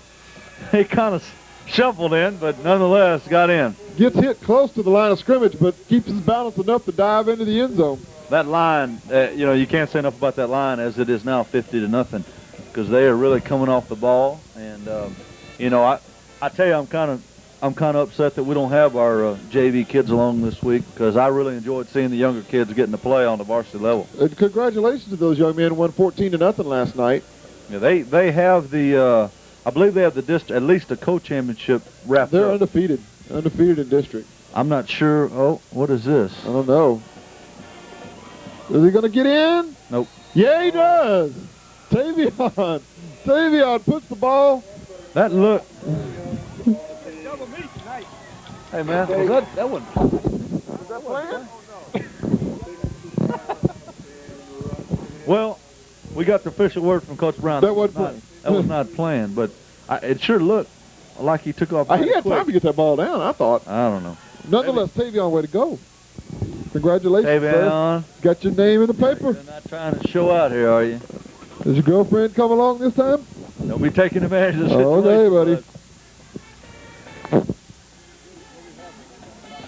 52-0 is our new score. Well, it puts it on sevens, right? Is that the way it goes? How many? What was it? 35? No. No? Sevens. Did we? Oh, the 3 points. That kind of. Hey, man. Hey.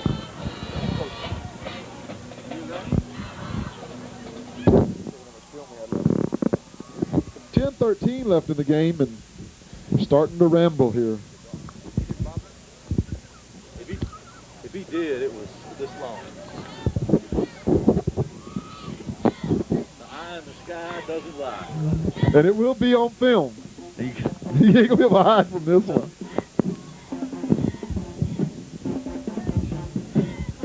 You know, Jeff, back when we used to practice at Rice, every play from the moment I stepped on the field at Rice, practice or game, was filmed.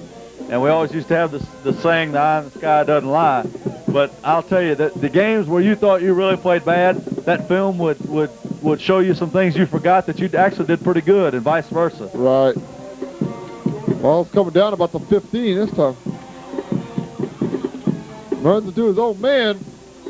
Short pursuit catches up to him about the 33-yard line. I think Juan's losing a little bit of strength in that leg. What do you think? Tired of kicking. Yeah. Well, that little number 7, he's a little June bug, and we've had a hard time. I don't know if we just don't see him and can't find him, but a pretty good return up to the 32. Yeah. Best field position off a kickoff they've had all night, I believe. Well, no, they had that one return to about the 40. Right. But every one of those, Shane, looks like it's going to be a big play, and all of a sudden it gets shut down. Well, the Shorthorns possess quite a bit of team speed. I mean, and we usually always do year in and year out, but definitely more than what Yorktown has this year. What we got? Timeout by the Horns. I don't know. We didn't have a cornerback yet. Okay. 10 people on the field. Yeah. Okay. For some reason, Coach Wild wants to play with 11. All right. First and 10 for the Wildcats. 10 minutes left in the ball game.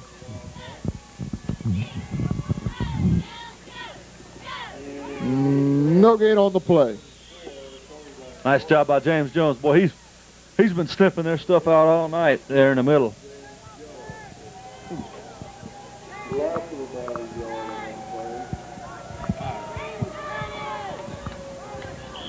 The Yorktown fire whistle just went off, and I don't see no flames. Kind of hard to see the smoke. I guess.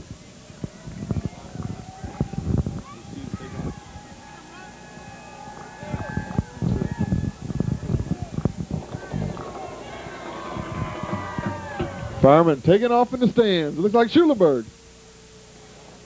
Whew, no gain on the play again.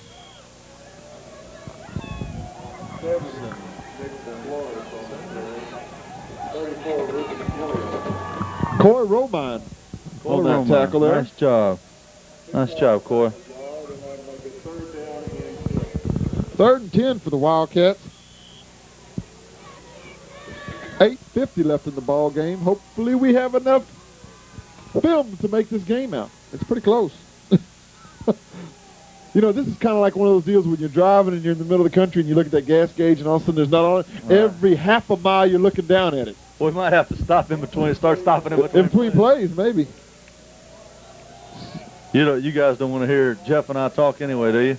Oh, that could have been Hope. Oh. I think we got away with one there. You know, it's actually, if he's behind the line of scrimmage, I believe Ryan can do that, but he was a yard or two past the line of scrimmage. So, fortunate play for the Horns. Could have been holding or interference. Let's see what the punt return does. Mario was back on this one, so their punt team has been a real good team.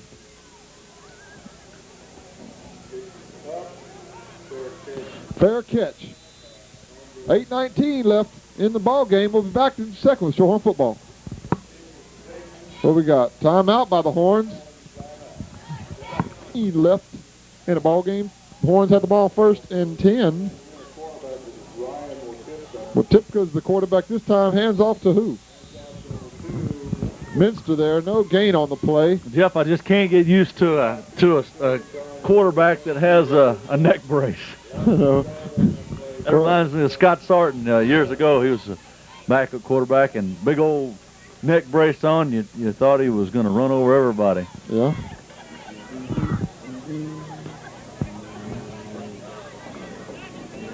The clock is mercifully running.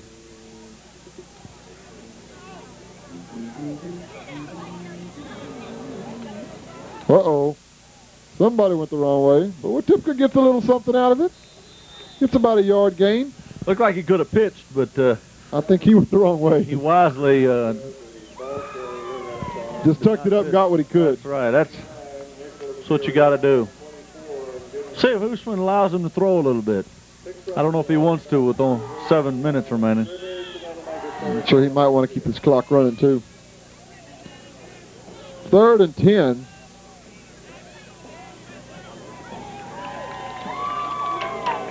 Oh, yeah. Pitch to Minster.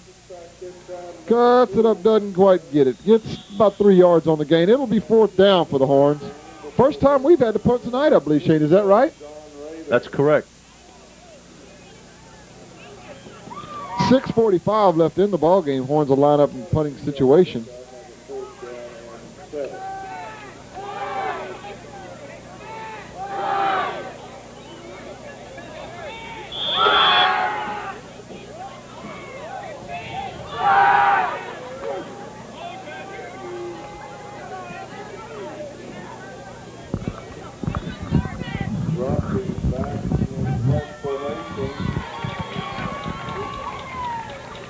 Number 12, Blanchard.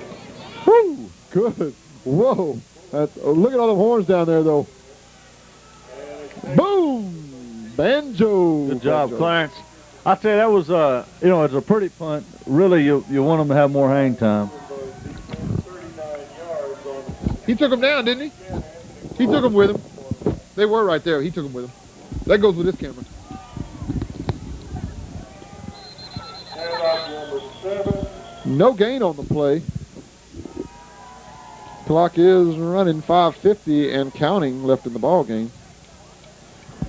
Well, Jeff, while we've got a second to wrap up this ball game, what does Weimar look like this year? I know they have 2 district losses. Weimar's got good speed. I don't know much about the passing game. I think they're more run-oriented, the way I understand it. They beat Yorktown 23-0 in a torrential rain. Right. So, that's not a real test. But they should have, I don't know if we're going to say should have beat a Shiner team. They were driving for the win and threw an interception. But they're going to be a good game. It's going to be a good game. Right. And the Bloomington game was, I think, a pretty good game for a while. I think Bloomington has a lot of talent, though. Right. Bloomington has a whole lot of talent. And we were very fortunate to play as tough as we did against Bloomington. Sure. And Bloomington especially. So I think, it's going to be a good game, Shane. It's going to be a real good game. Right. Well, I do look forward to that game as always. That's usually the paramount matchup. Oh, yeah. Between the district rival there. Well, last year it meant a whole lot. They were both undefeated going into that game. Right. So, that takes away some of the hype for this game, but nonetheless, it's still Schulenburg Weimar. Sure. They could both be 0-9 and it'd be a good game. That's right. That guy's having a heck of a time trying to catch that ball. And they're hitting him in the numbers. I mean, that was, oh, man. That was a bullet right in there. Not a whole lot you can do other than catch that. 3rd down. Sell them some of that Stickum. You said you're a dealer for that, right? I can get it. Okay. Actually, the best thing to do is just use Grandma's old recipe and put a lot of molasses on your hands, and about 2 minutes you're ready to drop go. the ball, man. You might take a little grass up with you when you get out of that stance, but That's right. that'll just help you a little bit For more. wide receivers only. That's right. That's right. No tight ends allowed. No.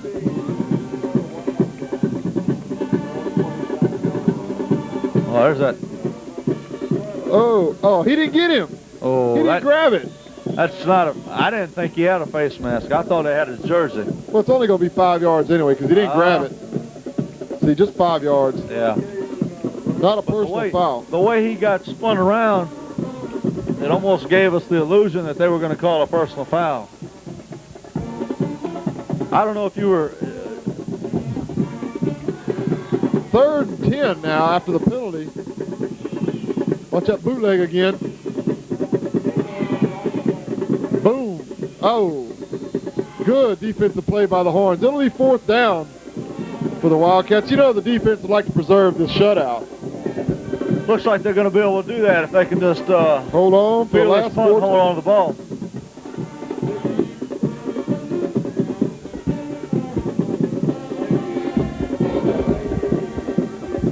Blocked by Reuben. Reuben goes right through the 2 personal protectors. I tell you, he does it all by himself. Gets through the line, goes through 2 personal protectors, and grabs that punt. I'll tell you, that punter really holds on to the ball. Yeah, a long time. He takes his time, and Reuben. 1st and 10 for the Horns. Missed up the middle.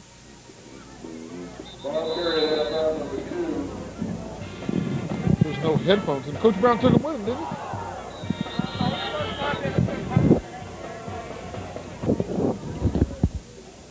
That might be his right there.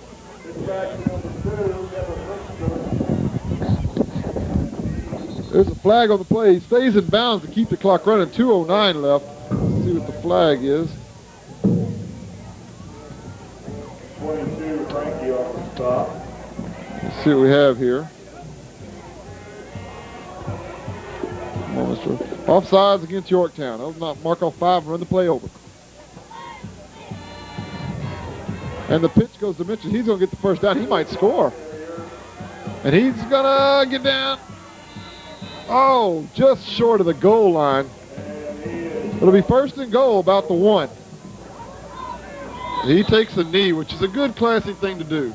If we run out of film, folks, we're very apologetic, but we're right near the end of our film. We've been watching this, and this thing's liable to lose it all here. So he takes a knee for the 2nd time.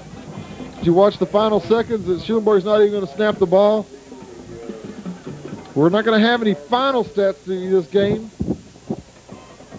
But Shane, what do you think? Weimer next week? What do you say?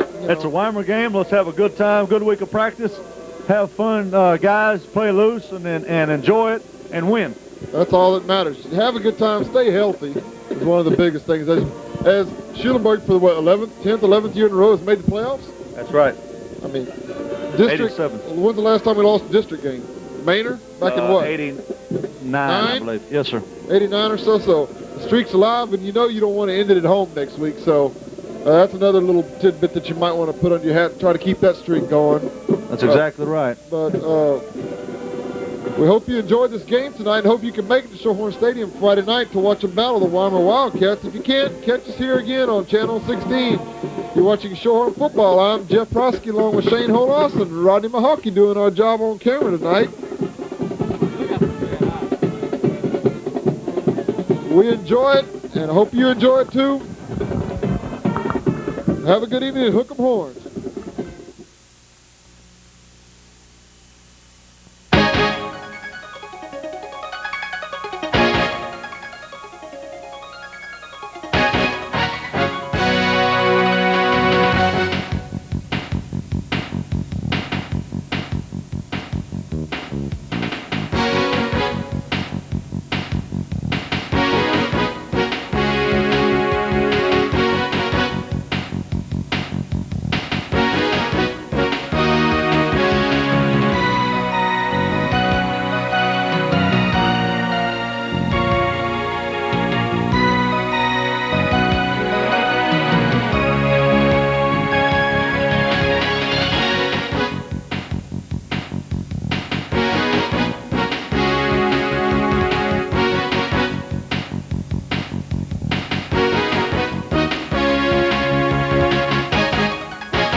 Bumps it up. Here's a set by Andres.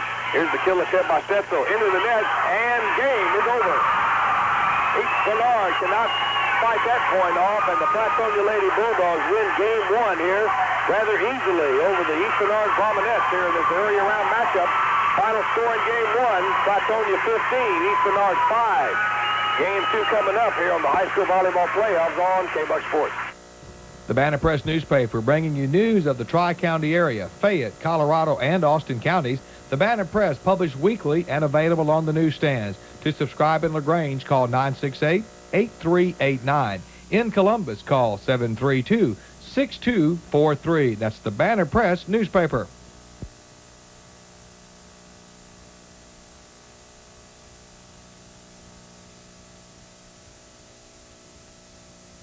Community Bank now offering free checking, no minimum balance, no service charge, and limited check writing. Also, Telebank, 24-hour banking made easy from any touch-tone telephone. The Flatonia State Bank, member FDIC. Justice of the Peace Precinct 3, Doris Garbody, congratulates the Lady Bulldogs on their outstanding season record and wishes them the best of luck in their game against East Bernard tonight. All the way, Lady Bulldogs, from Doris Garbody, Justice of the Peace, Precinct 3. You're listening to KBUK 104.9 FM in LaGrange. Game 1 is over. The Flatonia Lady Bulldogs have one more win to get here tonight, and they'll be in the regional tournament. Flatonia wins game 1 rather easily, 15-5 over East Bernard in the game that they led all the way from the outset. And they never trailed in that game, and now they have a chance now with one more win tonight to get to Bryan on Friday and Saturday for the regional tournament. But East Bernard, with that long volleyball tradition and all the state champions they have, do not think that they're going to quit and roll over here in this next game. We got a packed house here in Columbus tonight for this doubleheader, and Shiner fans are rolling in now. The Brazos fans are rolling in, and like I say, I have no clue where all these people are going to go until this first match is over. Got a couple of radio stations here doing this volleyball action tonight.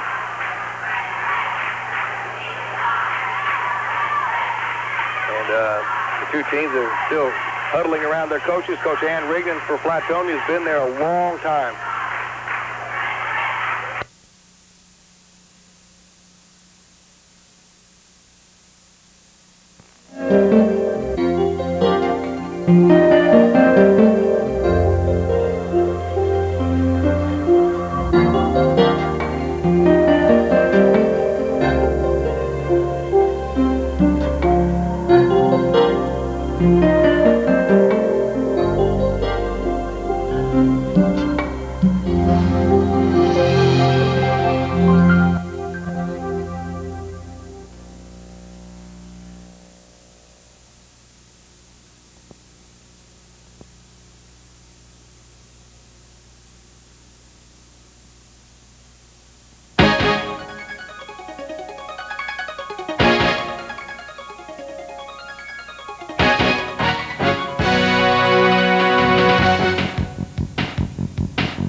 Sophomore Chip Rubella, and his parents, Corky and Sherry Rubella.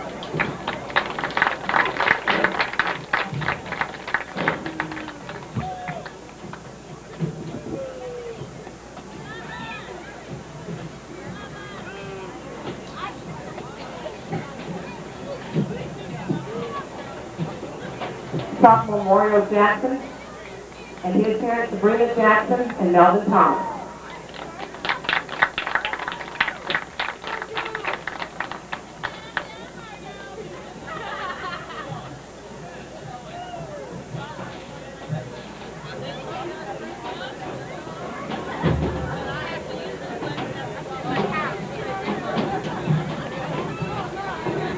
Sophomore James Jones and his mother, Catherine Jones.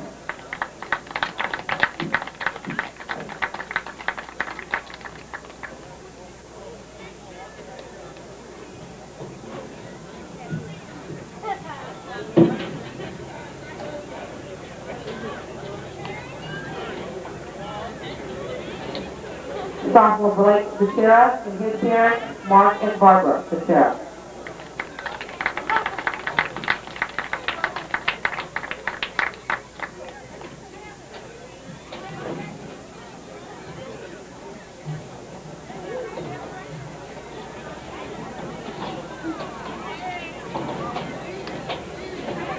Sophomore Ryan Watika and his parents, Walter and Mary Ann Watika.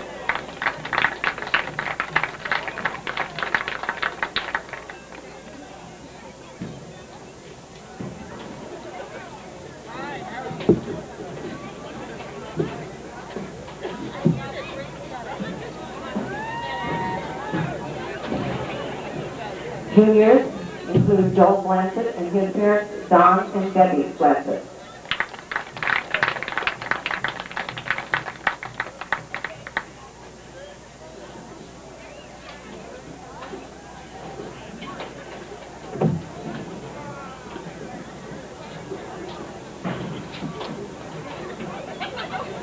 Junior John Davis and his mother, Jackie Gunning, and James and Dolly Hatfield.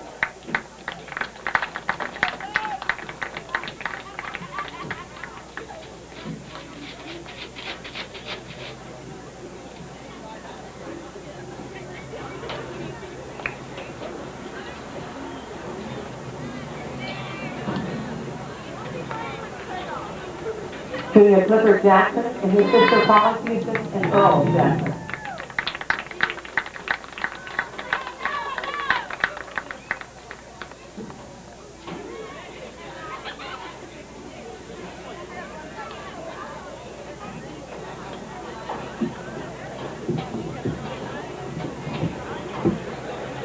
Junior Kurt Kubenka and his parents, Jenny and Jerry Kubenka.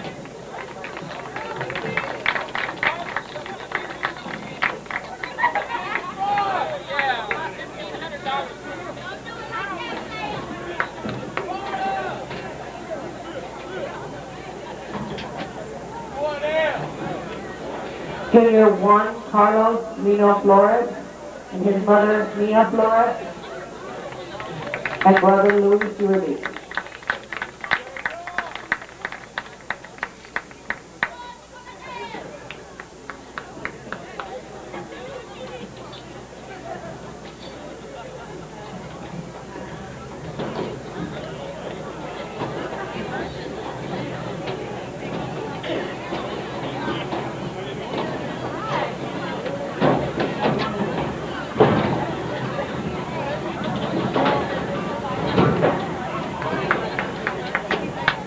Junior Patrick Marty and his parents, Claude and Patricia Marty.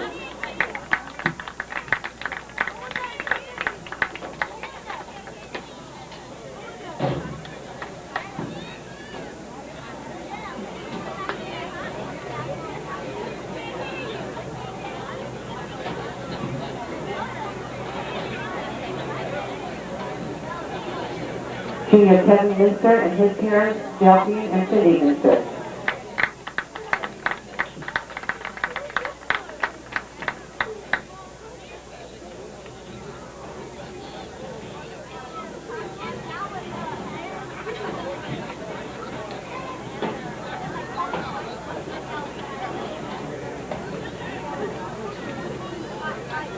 Junior Corey Roman and his parents, Tom and Carla Roman.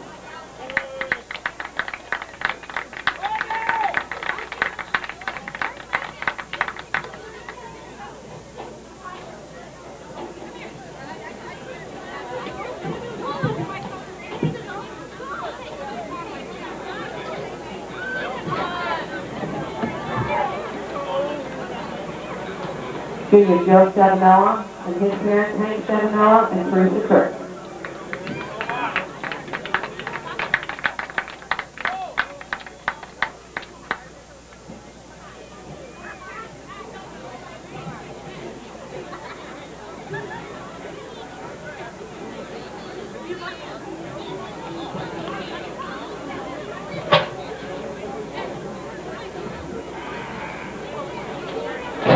Junior Stephen Valenzuela, escorted by Melvin Valenzuela and grandfather Edwin Mendel, walking in place of Alfredo, who is on the road tonight.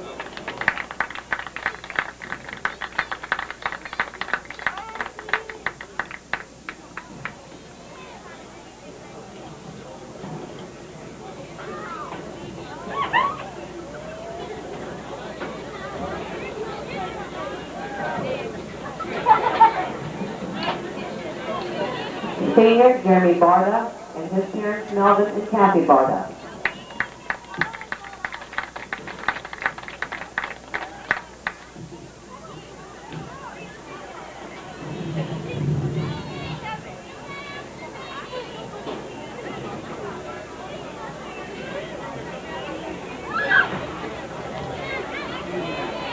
Senior John Ehart and his parents John and Dorothy Ehart.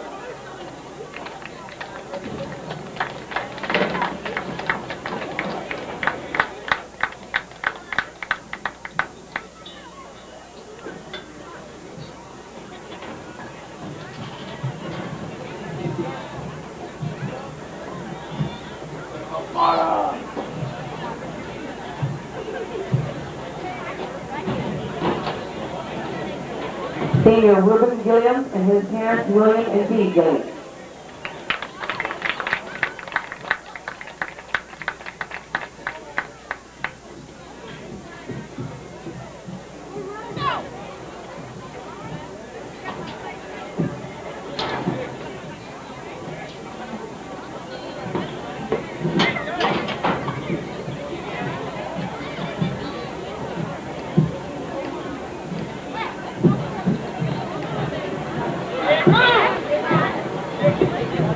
Senior Victor James and his parents Victor and Maria James.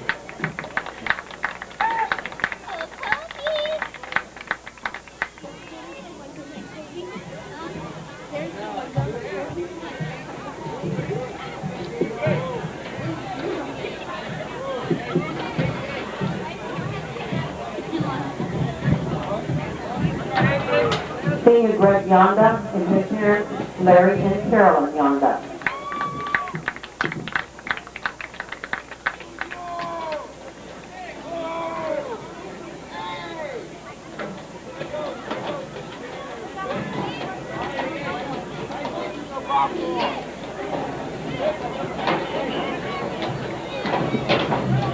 Senior Ryan Clyburn and his parents Dennis and Kathy Clyburn.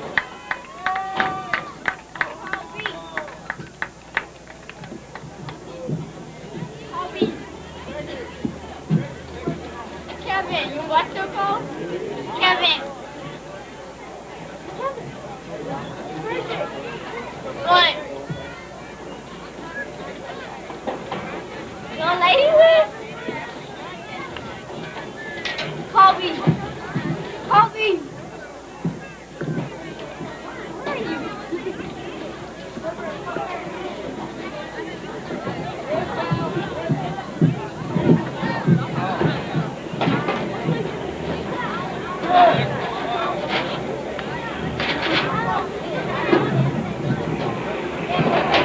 Senior Thomas Reynolds and his sister Gladys Reynolds and brother John Wayne Reynolds.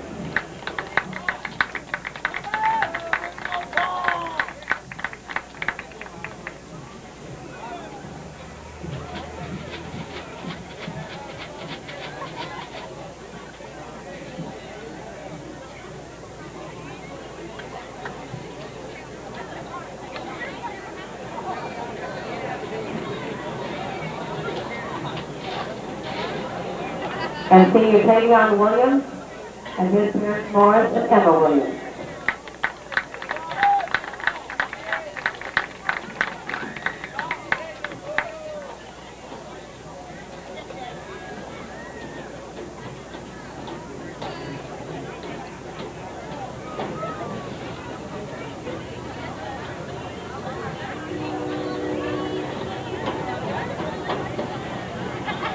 And now we're going to introduce a very valuable part of the Shorthorns football team whose help and support has led the Shorthorns out to victory every time. These include our football managers.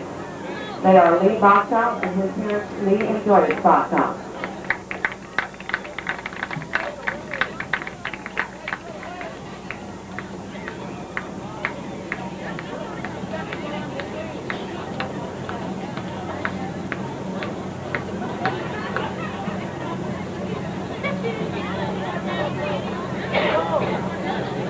Gil Ellison and his parents Charles Tillman and Brenda Ellison. Jeffrey Uritza and his parents Mike and Phyllis Uritza.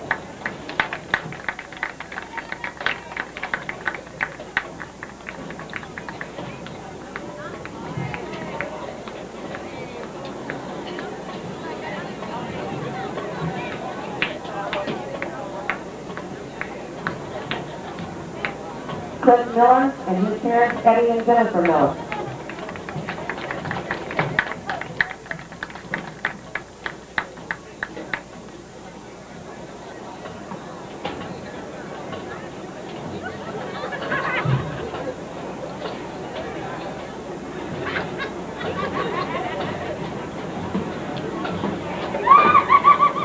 Stacy Moore and his parents Gracie Moore and Glenn McMillan.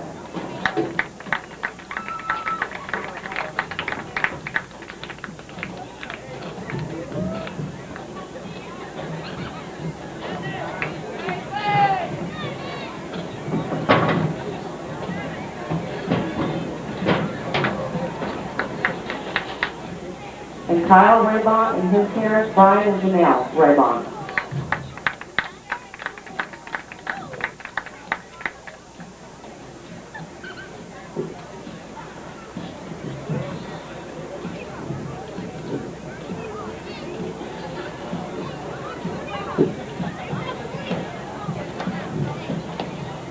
And now for the voice of the horn, who, without the lady support, mascot support, and manager support, the horn would not have so many victories.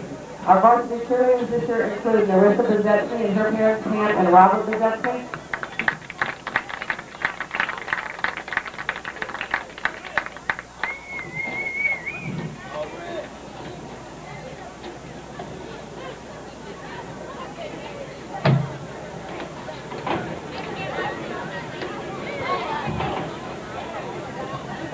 Brooke Bonner and her father Mike Bonner and brother Matt Bonner.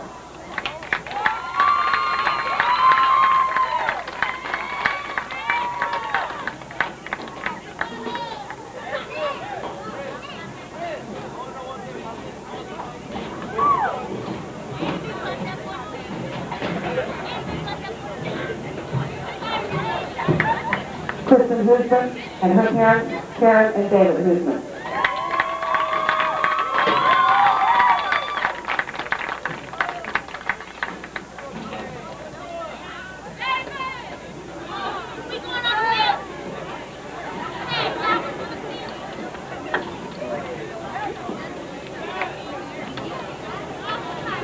Karen Kabenka and her parents Jeanette and Stanley Kabenka.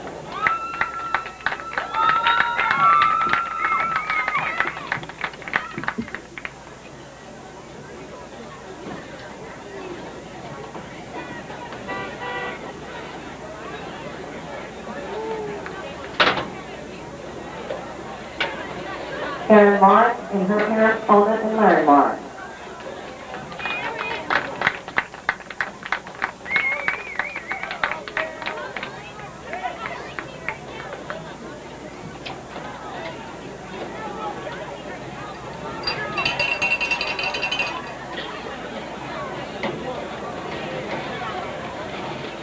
Rebecca Poe and her mother Reba Poe.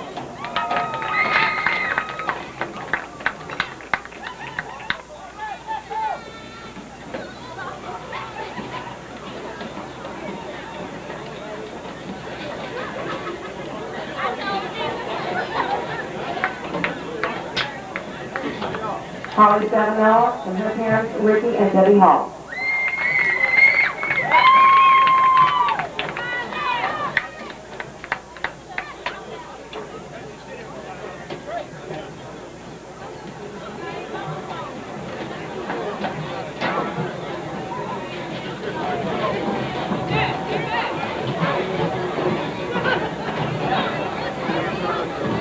Karen Tillicek and her mother Ginger Tillicek and brother Frank Eric Tillicek.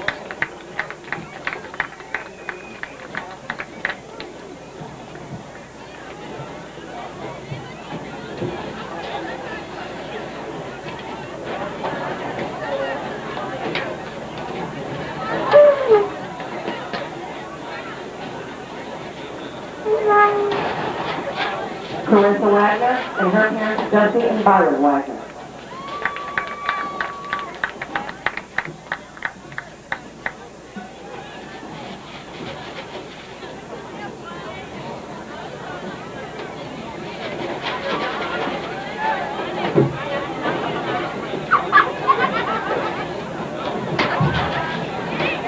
And now for the cheerleading manager and mascot, Brandy Hayes, mascot Alex Bonjour, whose host parents are Carla and Tom O'Brien, and Chris Minion, whose host parents are Barbara and David Odom.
Ready?